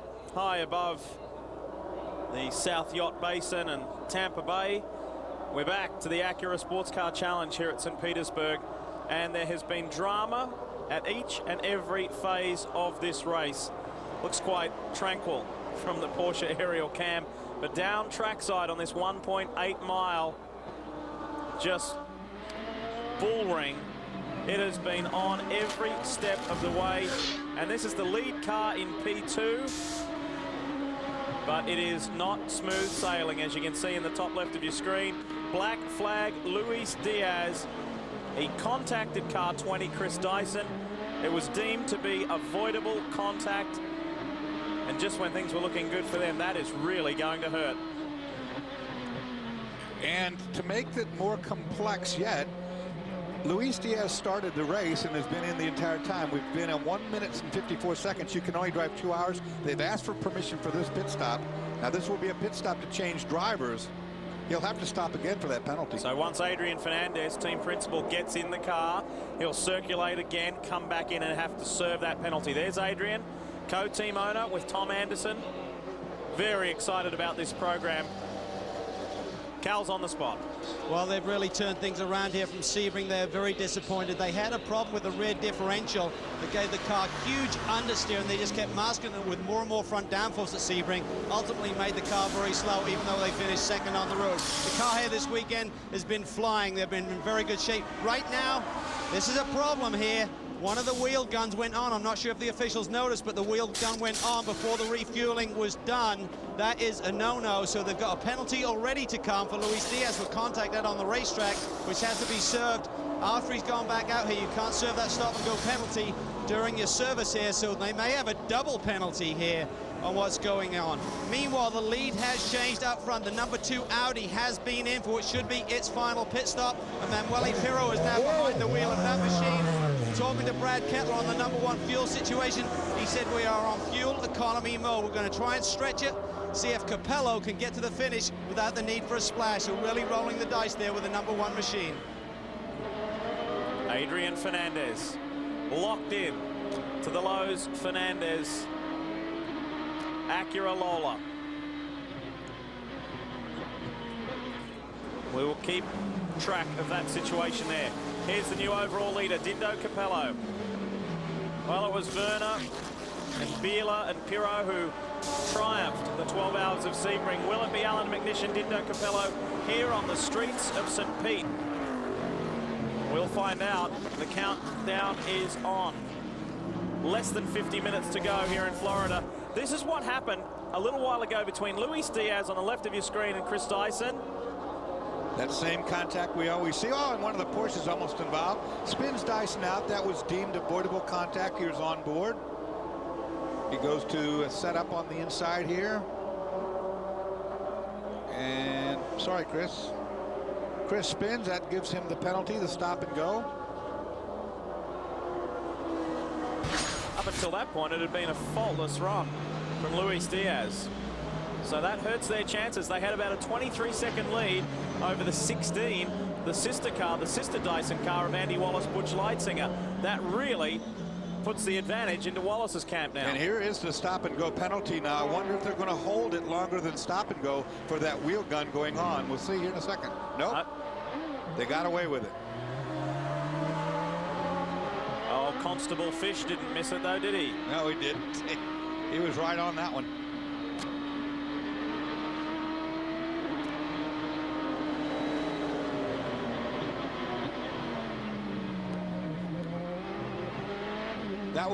That was so close right there, Lee. I mean, a driver can only stay in 2 hours, and they were in jeopardy right there of Luis Diaz going overtime. Calvin? Luis, I know you were frustrated when you suddenly saw the car rolling down pit lane again. Were you aware of the contact you had out there that caused the penalty? Yeah, but I mean, he was blocking me big time to help the other Porsche behind me, and I think that's not very fair. He blocked me big time two times before. And here he opened the door a little bit. I thought, okay, he saw me now, but he closed the door again, and I think that's not very fair. I mean, my race, it wasn't against him, and I mean, I don't think that's fair.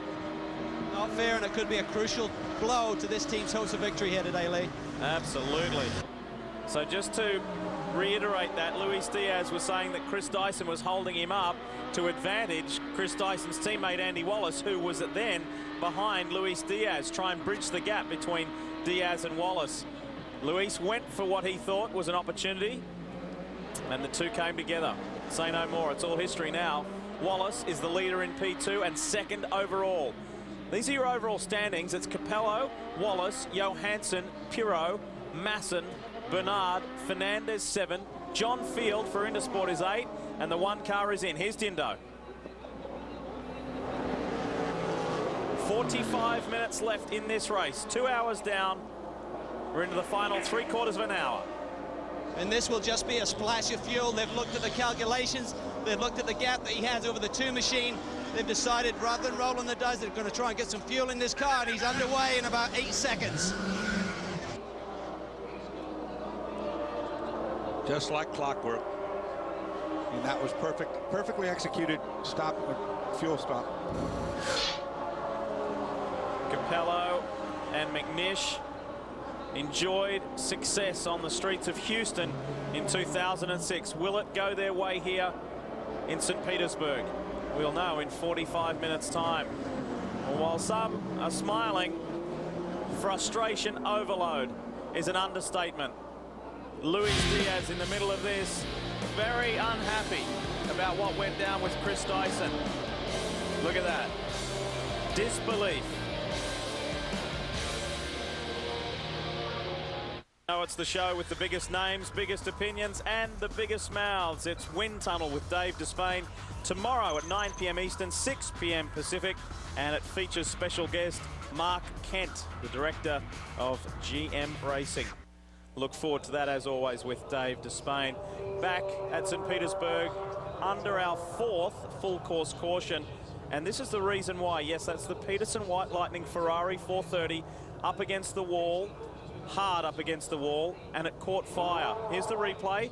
That is a big hit, Dorsey. That is almost a straight-on hit. And now, look, the throttle is stuck completely wide open right now. Thomas Enga behind the wheel. That was almost directly straight in on the left front corner. Then the car, of course, catches fire. Dr. Greg Somerville going in the passenger side to get a hold of Mr. Enga to get him out of that car. Unable to get out on his own. You see him in there. Well, we could hear the team radio saying, Thomas, get out of the car. And I'm not sure if he responded. I don't think no.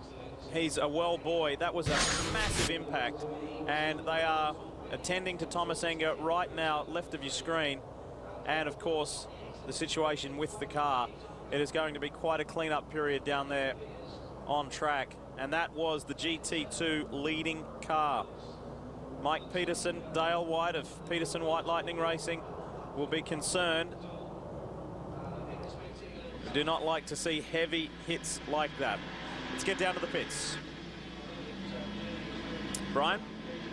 Guys, under that full course caution, some confusion on the part of the Highcroft team. They had been running well up in the order in P2. They came to pit lane. Stefan Johansson came to pit lane, but the team was not ready for him.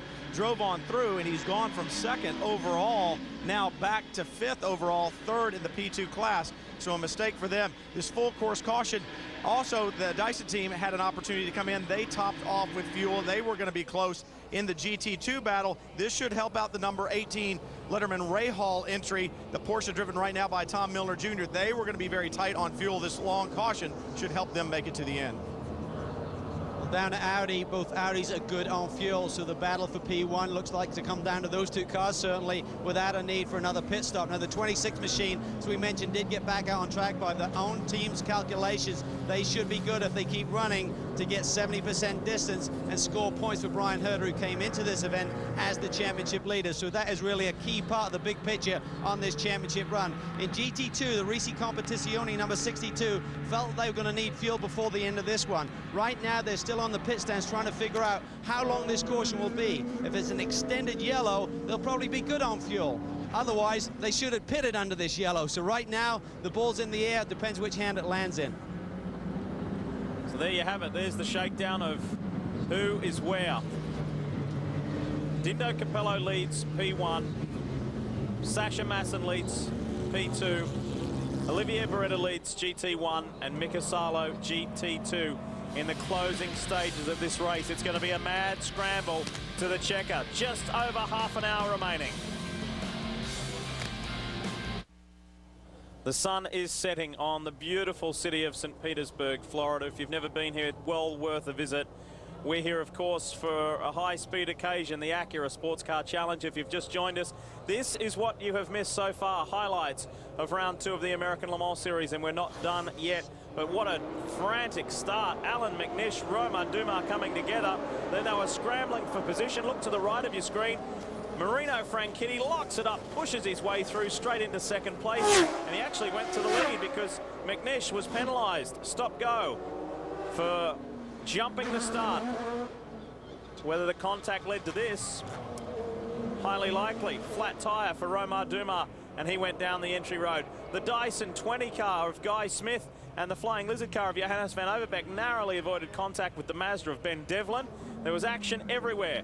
Look at this, Ryan Briscoe and Marino Franchitti, whack, slam, done. That car spent a long time behind pit wall. Same corner, 2 different cars, 2 different teams, but similar accident. Stefan Johansson and Chris Dyson. Then the leader of P2, Luis Diaz. This was costly. Turns Chris Dyson around. It was deemed avoidable contact and a stop-go penalty for his team owner, Adrian Fernandez. And that took them out of the lead position in P2. And most recently, heavy contact for Thomas Enga in the Peterson White Lightning Ferrari 430. And that is the reason why we are still under caution right now. The cleanup continues here at St. Pete. So it has been a very eventful race, as was predicted. Now here's a bit of a brain twister for you, and for you motorsport aficionados who remember the old days here at St. Pete. Audi has one previous win here. When was it? I just gave you a hint to say it was the old days, but it, of course, was not in an American Le Mans Series race. There's a little hint for you. Carl, who have you got? Got Ryan Briscoe here, one of your Aussie mates, Lee. And Ryan, what a turnaround. Looked like it's going to be a disastrous day. Now you find yourself in the lead. Yeah, it's amazing, this racing here. You know, we've had so many problems today with the overheating and then the penalty when we got together with the Andretti car. But since I've been out of the car and Sasha's been in there, everything's been going right and just been moving forward. So got the yellow at the right time, and we're in P1 now, so let's hope we can hang on to it. Certainly an action-packed stint for you. You had the incident with Marino Franchitti. Talk us through that. So tough on these street courses, I know. Did you feel that you were alongside and had the right of way through there? Yeah, I mean, I was a lot faster. I think he had pick up on the tyres. I had brand new tyres, and I got down beside him before the braking zone and was down there, and then I saw at the last second he was going to turn in. There was no doubt about it, and I was there. I don't think he saw me. I don't know what it was, but you know, I'm sorry it put them into the wall, but you know, I thought I was in there, and we served a penalty as well, so it hurt us both, but luckily we're still in the race. See the two team cars running 1-2 now. Any team orders? I know Sebring was a long event. I'm sure you just want to get to the finish. What's Roger telling everyone? Yeah, obviously for Sasha and Timo to be sensible out there, and you know, if you know, racing's allowed, but we don't want them to get together, and if we can bring them home as is, that'll be perfect. All right, mate, grudge out today. Thanks. Fingers crossed there. He'd be excited to grab his first American Le Mans Series victory with his teammate Sasha Masson. There's the St. Pete Pier. Lots to do here in this seaside town. Very friendly, very welcoming, and we have had a very enjoyable time this week. And I think the American Le Mans Series will go away with very positive feelings about the event here. Just look at it. How can you not have a good time? You know, the very first year we ran here in '85, we actually drove out there on that pier, raced out there on that pier, and came back. Just a report for you on Thomas Enger. He has been taken to the Bayfront Medical Center for further examination after that very heavy hit. Now, we teased you a little earlier with that Klein Tools forgotten fact. Testing you, testing you, testing you. Here's the answer. Audi has, of course, won here on the streets of St. Petersburg previously. When was it? Here's the answer. 1988. Yeah, I remember it well. Brian. Guys, we talked about the 9 coming through pit lane and that being a miscue. Well, it gets worse than that. In the American Le Mans Series, you are forbidden to come to pit lane and drive through without stopping. So now that Johansson is back on track, he will have to serve a penalty when they go back to green. We haven't heard what that penalty is going to be yet. It could be anything from a stop and go to a 1-lap penalty assessed at the end of the event. That's a shame because David Brabham, Stefan Johansson, the entire Highcroft team have done such a wonderful job today. And they were literally within 2.5 seconds of Andy Wallace for the lead of P2. That has now evaporated. As we go to break, more. We'll be working our way to the checkered flag when we come back.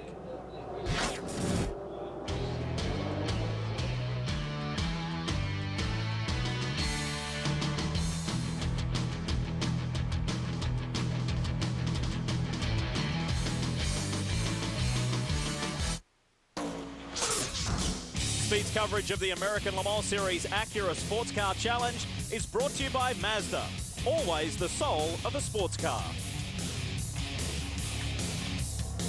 Welcome back. Are you ready? Just over 20 minutes. This is going to be a mad scramble to the end. There's Dick Martin talking with Mike Gouet of Highcroft Racing. Now you've raised this on Dick.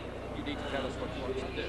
Stop and go in the penalty box. No. Stop and go in the penalty box. Just heard Dick Martin say. Well, I was talking. So there. Is it Constable Calvin that turned him in? No. You must stop. The engine must be stopped. You want to see the rule book? Okay. Thank you. You're in charge of the rule book. Have fun, Michael. Now. So there you go. As Brian raised earlier, when pit road is open, you are forbidden just to drive through and not perform any duties on the car. You must at least stop and do something. And the 9 just drove straight on through when pit road was open, so they will be penalised, and that is going to be tough to swallow for Stefan Johansson and the Highcroft team. It's the blue car, center of your screen. And he just blows on by the team. Yep. That's not disputable, that's for sure. We've got it right there. So they are currently 3rd in class, 5th overall, and that will take them out of that position. It will elevate Andy Wallace up into the top 3 behind the 2 Penske RS Spiders. So lights still on the safety car, so we've got at least another lap to run under yellow. There we go, one more. Confirmation of that. And then we can get back to racing with exactly 20 minutes remaining. And sun setting quite rapidly. Change of conditions for the drivers coming up. Will it be a Penske 1-2? Can Andy Wallace get up there for Dyson Racing? And then what has Adrian Fernandez got left in the 15? He's a little further back. Tough day for Brian Herter and Andretti Green. Tomorrow morning at 11:30, it's NASCAR Race Day. You're not ready for the drop of the green until you've seen NASCAR Race Day, built by the Home Depot. Tune in as JR, Jimmy, Kenny, and Wendy get you ready for round 2 of the car of tomorrow. That's NASCAR Race Day tomorrow from 11:30 Eastern. All right, we're getting closer here, Dorsey. This is going to be a cat fight here. I mean, it's down to a sprint, no question. We're going to have all the top cars on the same lap all together on the racetrack, so this is for all the marbles. It's an Audi 1-2 in P1 and overall. Dindo Capello leads the race over his teammate Emanuele Pirro. The best P2 car is Sasha Masson. He's 3rd overall. And then Olivier Beretta leads GT1.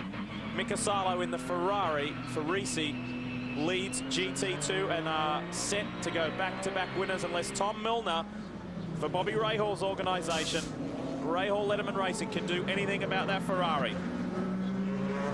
Check out the graphic on your screen, top 3. Here we go, green flag flies in St. Pete. Let's do it. Final 18 minutes of round 2 of the American Le Mans Series.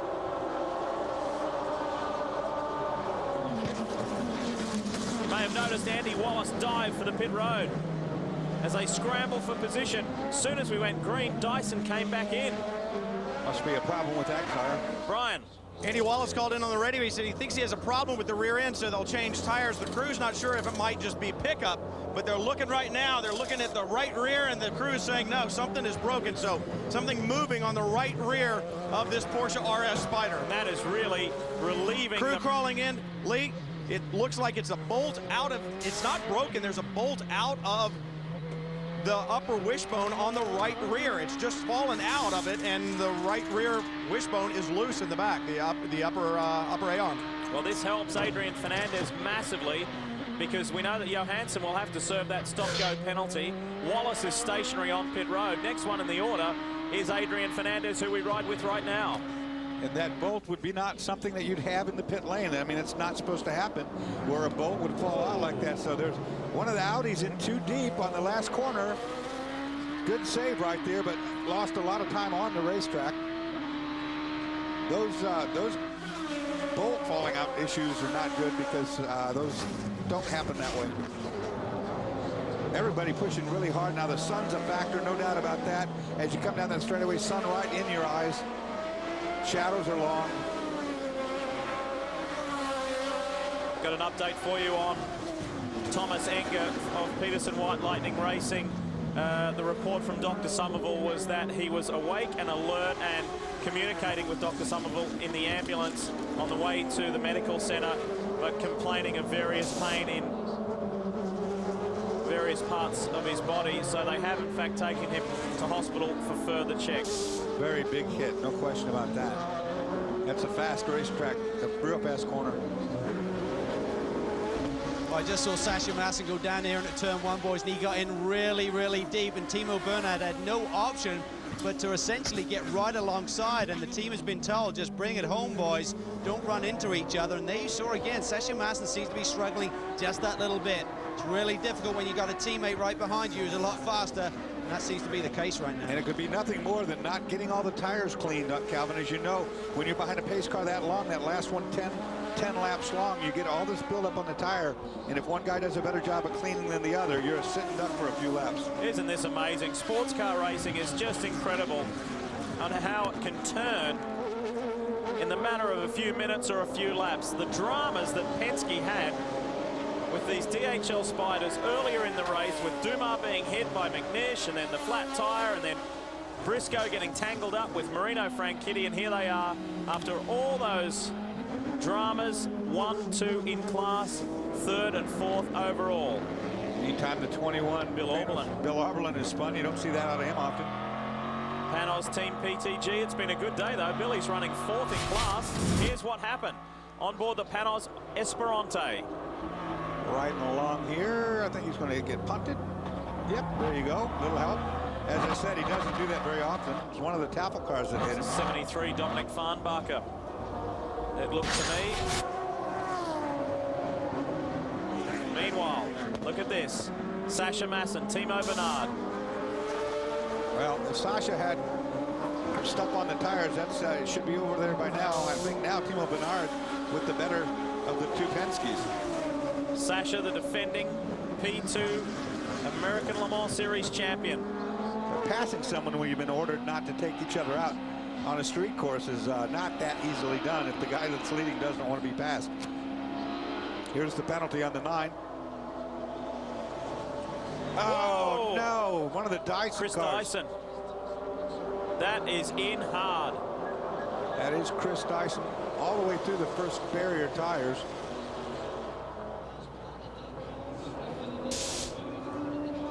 Well, that will bring out the 5th caution of the day. He has the car running. I don't know. I guess he thinks he's going to be able to get it out of there, but oh, the 18 involved. That's Tom Milner. Milner with the right rear off that. I think contact. It looks like he's got a little paint up on the fender there. This is the 2nd place car in GT2. We say was.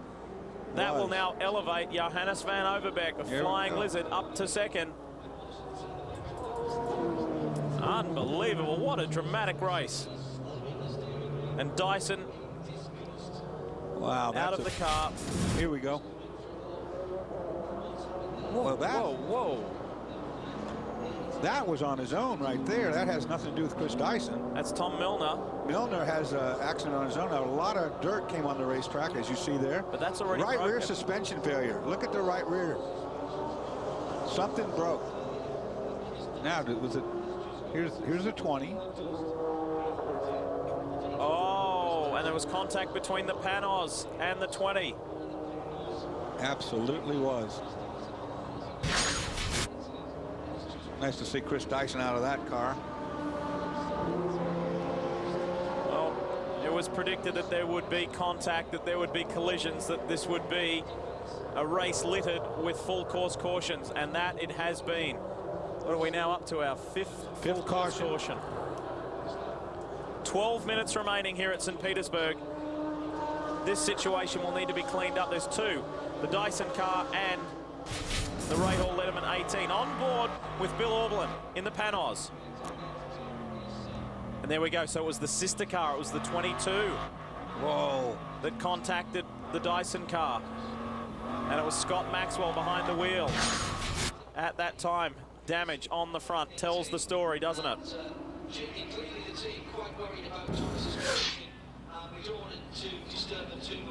The big patches try to hold the bodywork on. There won't be many laps to run if we get it back to green. And that takes the pressure off Mika Salo in the Risi Competizione Ferrari. There are your respective class leaders. 49 days to go until the NASCAR Nextel Cup All-Star Challenge. The fastest all-star event in sport comes to the fastest network in television. You got it. NASCAR right here on Speed. That is the NASCAR Nextel Cup All-Star Challenge in 49 days' time. Look forward to it. Sun setting hasn't dimmed the action in this race, though. And 5th full course caution, an hour under yellow here at St. Petersburg. It has been an eventful race, to say the least. The hour under yellow doesn't surprise me. The fact that we've only had 5 cautions does. Yeah. We really thought more than that. I mean, it's indicative of street racing. There's just nowhere to go if something should go wrong. And we saw in the case of Milner's car, a broken suspension. What happens? You're in the wall, you crash. At a regular road race course, maybe not a crash, maybe just a spin. But these road race courses that are in streets with the concrete barriers on both sides, the fences up around, well, there's nowhere to go when the things get going bad. Well, one thing we always like to do here in our coverage of the American Le Mans Series on Speed is give teams and drivers a pat on the back when they deserve it. And for Panos Team PTG, I imagine that Tom Milner Sr., yes, the father of the young man who just crashed, who runs this team, will be very, very pleased because Bill Auberlen and his teammate Joey Hand are in 3rd place. They know that the car's not perfect just yet. They're trying to work on it. They're developing it. They're trying to push it in the right direction. And a podium here, which they're looking at right now, will really boost their morale. Yeah, it will. A finish here would boost your morale the way things are going with the attrition. But 3rd place for this team is really good effort. So well done to Tom Milner and his guys. There's Billy Auberlen. Joey Hand did a fantastic job early in the race when he started. So good work from the team from Georgia. Working hard, the all-American built Panos Esperante. Behind the Porsche, the Flying Lizard of Johannes van Overbeek and the Ferrari of Mika Salo. Now, back at Team Dyson, Andy Wallace still in the car, still stationary, after at one point in time, not that long ago, having a shot at the win in P2. How things can change so dramatically, so quickly.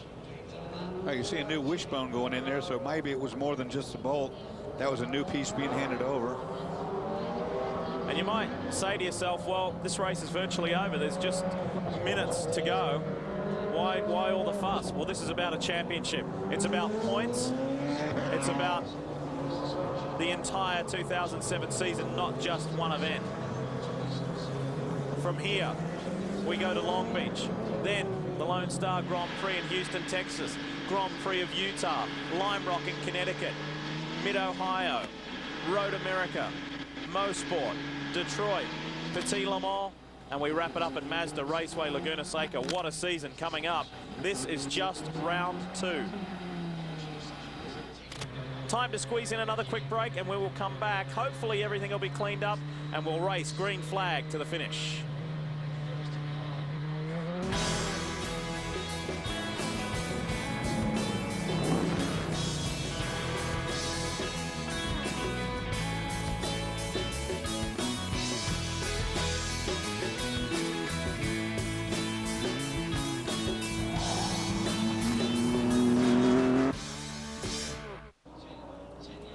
Back at St. Pete, the closing minutes of the Acura Sports Car Challenge, round 2 of the American Le Mans Series.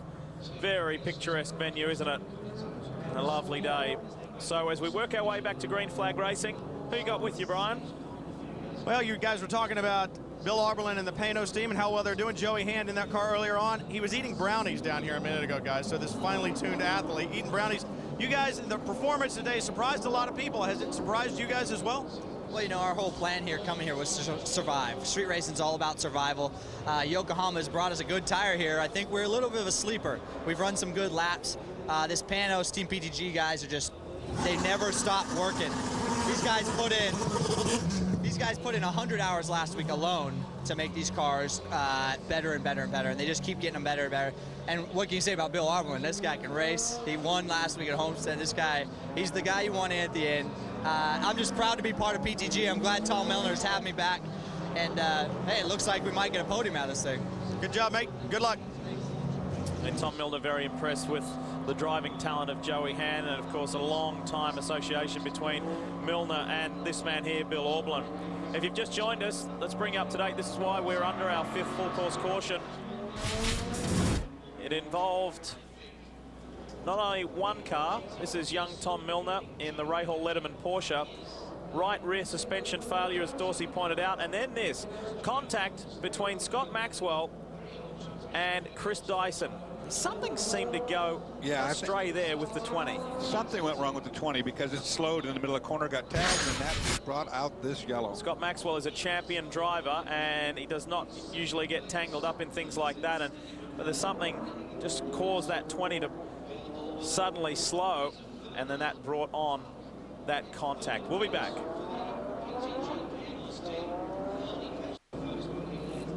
Back at St. Pete, you can see the lights are off on the safety car. That means just one thing: we are going racing with less than 5 minutes remaining in this 2-hour, 45-minute race. There you have it, 3.5 minutes to go. This will be a little crazy. It's going to be 2 laps of fun. Hold your breath. Audi, up front, here we go. It's Dindo Capello who leads Emanuele Pirro, and then it's the 2 Penskes in P2. We crank it up to the finish now. On board, Marco Werner, chasing Dindo Capello. I should say Emanuele Pirro. My mistake. Will Pirro do anything about Dindo? Can he? Took a look in turn 1 like he had intention to.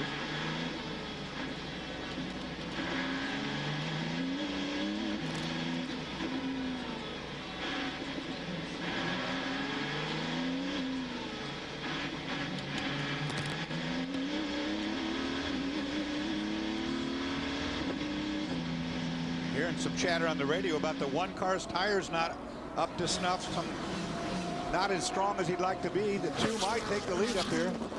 As we drift back down through the field, keep your eyes out there are the 2 Porsche RS Spiders of Sasha Masson, Timo Bernard. 1 and 2 in the P2 class, 3rd and 4th overall.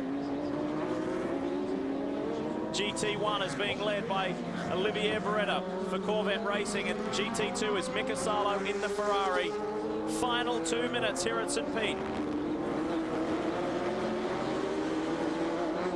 Corvette whips onto the main straight. Now in the positions further back in P2, Stefan Johansson still holds on to 3rd place over Adrian Fernandez in the Lowe's Fernandez Acura. So Acura may have had the stronghold at Sebring, but Porsche have responded. Dorsey, you said right at the top of the show that they'd sorted out their problems from Sebring. Well, this is a great display of that. It is indeed. I mean, these cars, I really thought they'd win overall. I was surprised with Audi. When the track got better, the rubber got down, the Audi became a quicker car than it had been through the weekend. But the Porsches have shown no problem with the reliability, not the electronic issue, anyway, they had at Sebring. Well, the great news for the fans is that the Audi boys have been given free rein. They're saying, race it to the checkered flag, boys. So right now, Pirro and Capello out to earn their money. Well, Capello just pelted Pirro with a piece of debris off the racetrack. He hit hard on the front of the Audi. There's the 1 to go. 1 lap left. 1 lap to go here at St. Petersburg. First time out for the American Le Mans Series. What has Pirro got for Dindo? Nothing through there. The key thing here, and this is something that Calvin flagged at the top of the show, is that the Audi R10, the diesel power, the TDI diesel, is undefeated in American Le Mans Series competition. Undefeated period, of course, at Le Mans 24 Hour as well. They will hold that record heading in to the next event. The Penskes are still going hard at it. Sasha Masson fending off Timo Bernard for a Penske 1-2. They're on their way home as well. And their only orders are don't hit each other. Do whatever you got to do, but do not take each other out. Whoa, look at this. Emanuele Pirro really turning up the heat on Dindo Capello. Final 2 turns, 13 and 14. And Audi, the R10, remains undefeated as the checkered flag flies here at St. Pete. They do it. McNish, Capello win the Acura Sportscar Challenge. Dave Mirage congratulates Alan McNish, and what started with a stop-go penalty ends in victory, and the Porsches come home. The Penske Porsches, a 1-2 finish. They have rebounded from Sebring like you wouldn't believe. Sasha Masson and Ryan Briscoe grab their first-class victory as a new driving combination. Olivier Beretta will win GT1 for Corvette Racing. And guess what? Mika Salo, Jamie Mello have done it again. Back-to-back victories for Risi Competizione. One of their cars was crashed this weekend, and the other one, a brand new race car, wins on debut. 4th consecutive win in a row for Ferrari, dating back to last year. 2 on the trot this year. And how about that finish from Audi? Nose to tail. Dindo Capello holding off Manuele Pirro. And what was a drama-filled event. First time out here on the streets of St. Pete.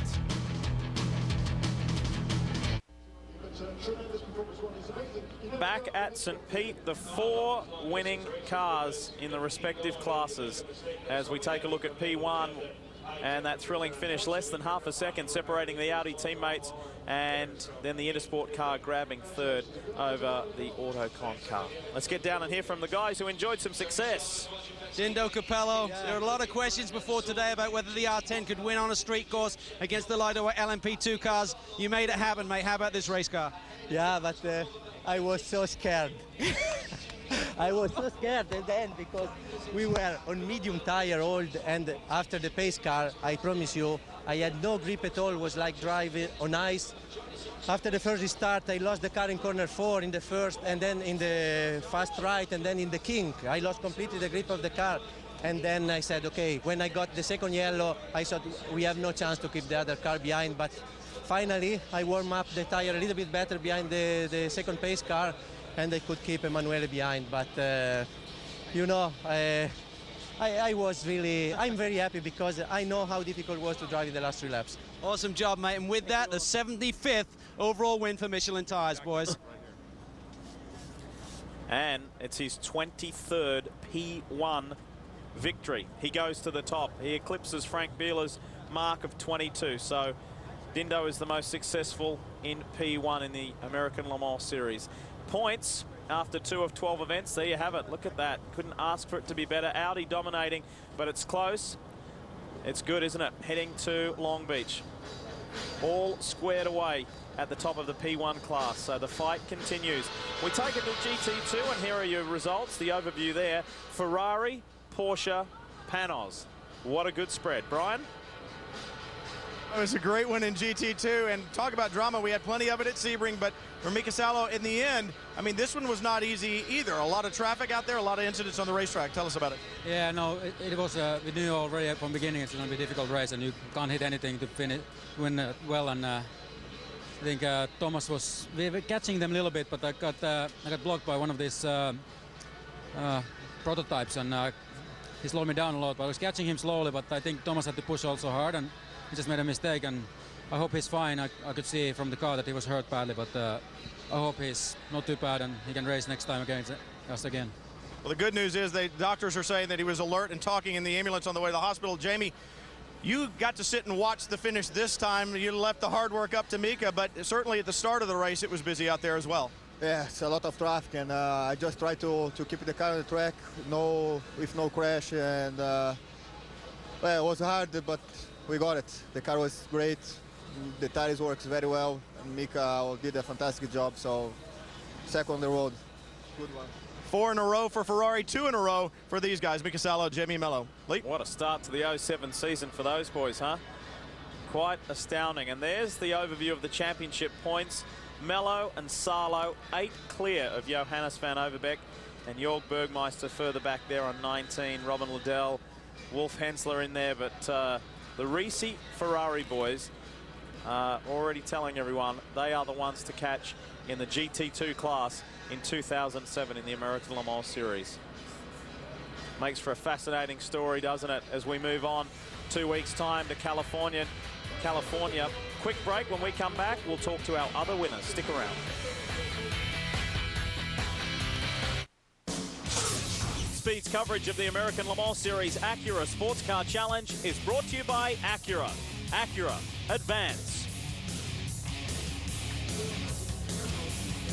Just a gorgeous setting. It's been thoroughly enjoyable this weekend, and there's a lot to talk about leaving St. Petersburg. This race today has given us many conversation points, and one of those is the P2 class battle. Calvin has more. Well, that was an amazing race here today. Sasha Masson, you came out on top. I'm not sure you know how, but talk us through those final few laps. It looked like Timo was putting the pressure on. You seem to be struggling for grip a little bit. A little bit? I had no no grip at all. I was like, I had a lot of pickup. I tried to clean my tires, but I had no chance. So I was just driving the way that I don't get passed by Timo. He was putting a lot of pressure. I have to talk to him about that. I was like really afraid that we both crashed, because I think he had a similar problem, because he was not all over me like he would have a lot of grip, just he had a little bit more than I had, and I had nothing. A sensational battle in the class again, Ryan. Looking forward to the next 2 street races at Long Beach and Houston. Yeah, absolutely. I mean, well, it's unbelievable, this race. I mean, everything was going wrong at the start, but it just tells you never give up. And, you know, definitely Long Beach, Houston, another couple of street courses. There's going to be a lot of action, and hopefully we can keep these yellow cars up front. All right, mate. Awesome job today. Well done. Thanks. And they form a formidable combination, don't they? Ryan Briscoe, Sasha Masson, Tim Cindric there congratulating the boys on a job well done. Results of the Prototype 2 class. Acura had the high ground, the 12 hours of Sebring. Porsche has come back here in St. Petersburg, that's for sure. As we review the points, after just 2 rounds of 12, Dumas, Bernard lead by 3. This is going to be a thrilling category throughout 2007.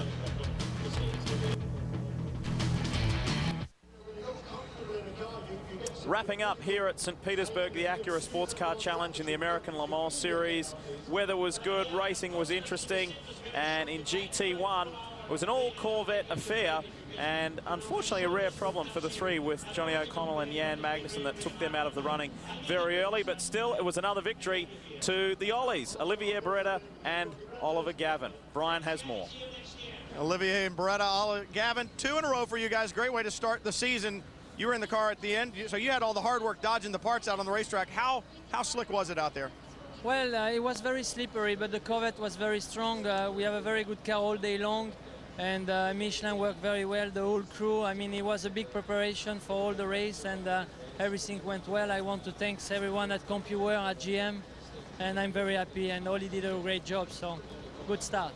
Well, Ollie, you and I were talking, and obviously you guys want to race, and you want to race anybody that'll bring it on, and I know you're looking forward to Le Mans, but part of getting through this one and winning it, even though there weren't that many cars out there, was dodging the stuff on the racetrack. How difficult was it at the beginning? Well, it was pretty tricky. I mean, there was a lot of stuff going on, people dive-bombing you, trying to get by and looking for positions, and the P-car race was pretty intense, as well as the GT race. And certainly at restarts, it seemed to be very tricky for us to get the heat in the tyres. But once we had the heat in the tyres, the CompuWare Chevrolet Corvette was fantastic, and the Michelin tyres worked extremely well. You know, we were just running off the laps to the end, but you know, it's always tough on a street circuit. You just have to stay out of trouble. And stay out of trouble they did. Sister car not quite as lucky with a rare drivetrain problem, but they will too be back. Cal? The P1 battle was certainly exciting at the end, and made all the more so by this man, Emanuele Pero. Different strategies the 2 teams played there with fuel, when you start, when the other guys start, but ultimately it looked like your car was stronger at the end. Yes, if I have to tell you the whole race story, we would stay here for the whole night. But basically, we had different tire strategy. At the start, Marco was having softer tires, which really were a problem for him. At the end, I was having softer tires, which gave me an advantage. The race, you know, the last few laps, it was so cool. It's, you know, we gave everything we had, but of course, main target was to finish 1-2 for Audi, coming out from this difficult racetrack between the walls of St. Petersburg with a 1-2. It's far beyond our expectation. So this is the main thing what counts. Personally, I had a problem because when we had to do a really quick driver's change because it was a short fuel stop at the end, and Marco forgot to remove his seat insert. And so I was driving like with the car this much shorter, and I was like above the car, was like riding a motorbike, and this gave me a lot of problems on the shoulders, pain, and I was on top of the car, not in the car. It was really hard. But the last few laps I forgot everything. I enjoyed and it was really cool. The good news was you could still reach the gas pedal. Yes, no, actually I was closer to it, that's why probably. But good, thank you. Well, it's good. That battle's going to be fascinating as the year goes on, isn't it, between the 2 diesel-powered R10 Audis. We look forward to that. Dorse, final thoughts? Well, in a street fight, the stronger man wins. Audi was the strongest. The Penske Porsches have no problems with electrics anymore. That's good. The Corvette has a piece to look at, you know, to see what broke on that car. And in GT2, it was just a big, huge war, and Ferraris are going to have to be rebuilt. Real quick, let's revisit our ethanol storylines. We asked, could a P2 car take the overall win? We now know the answer to that. Well, I thought it could, but no, the Audi was just too strong, and the champion guys did a great job. Second point on our ethanol storylines were Porsche. Had they sorted out their problems from Sebring? Unquestionably, of those cars ran really well today. And did we see any revenge on the side of the fence from Porsche in GT2? Well, no, they didn't have time to. There's too much of a war going on all around them. yeah, and the Ferraris were certainly dominant, that's for sure. Reminding you that up next, it's NASCAR Performance, and we really hope that you can be with us in 2 weeks' time, because we go all the way across the other side of the country to the Toyota Grand Prix of Long Beach. We really look forward to that. Lots of street circuits in the American Le Mans Series in 2007. This was a successful one. Long Beach is up next. On behalf of the entire team, we hope you enjoyed the Acura Sports Car Challenge here at St. Petersburg. It certainly was eventful. We'll see you in 2 weeks.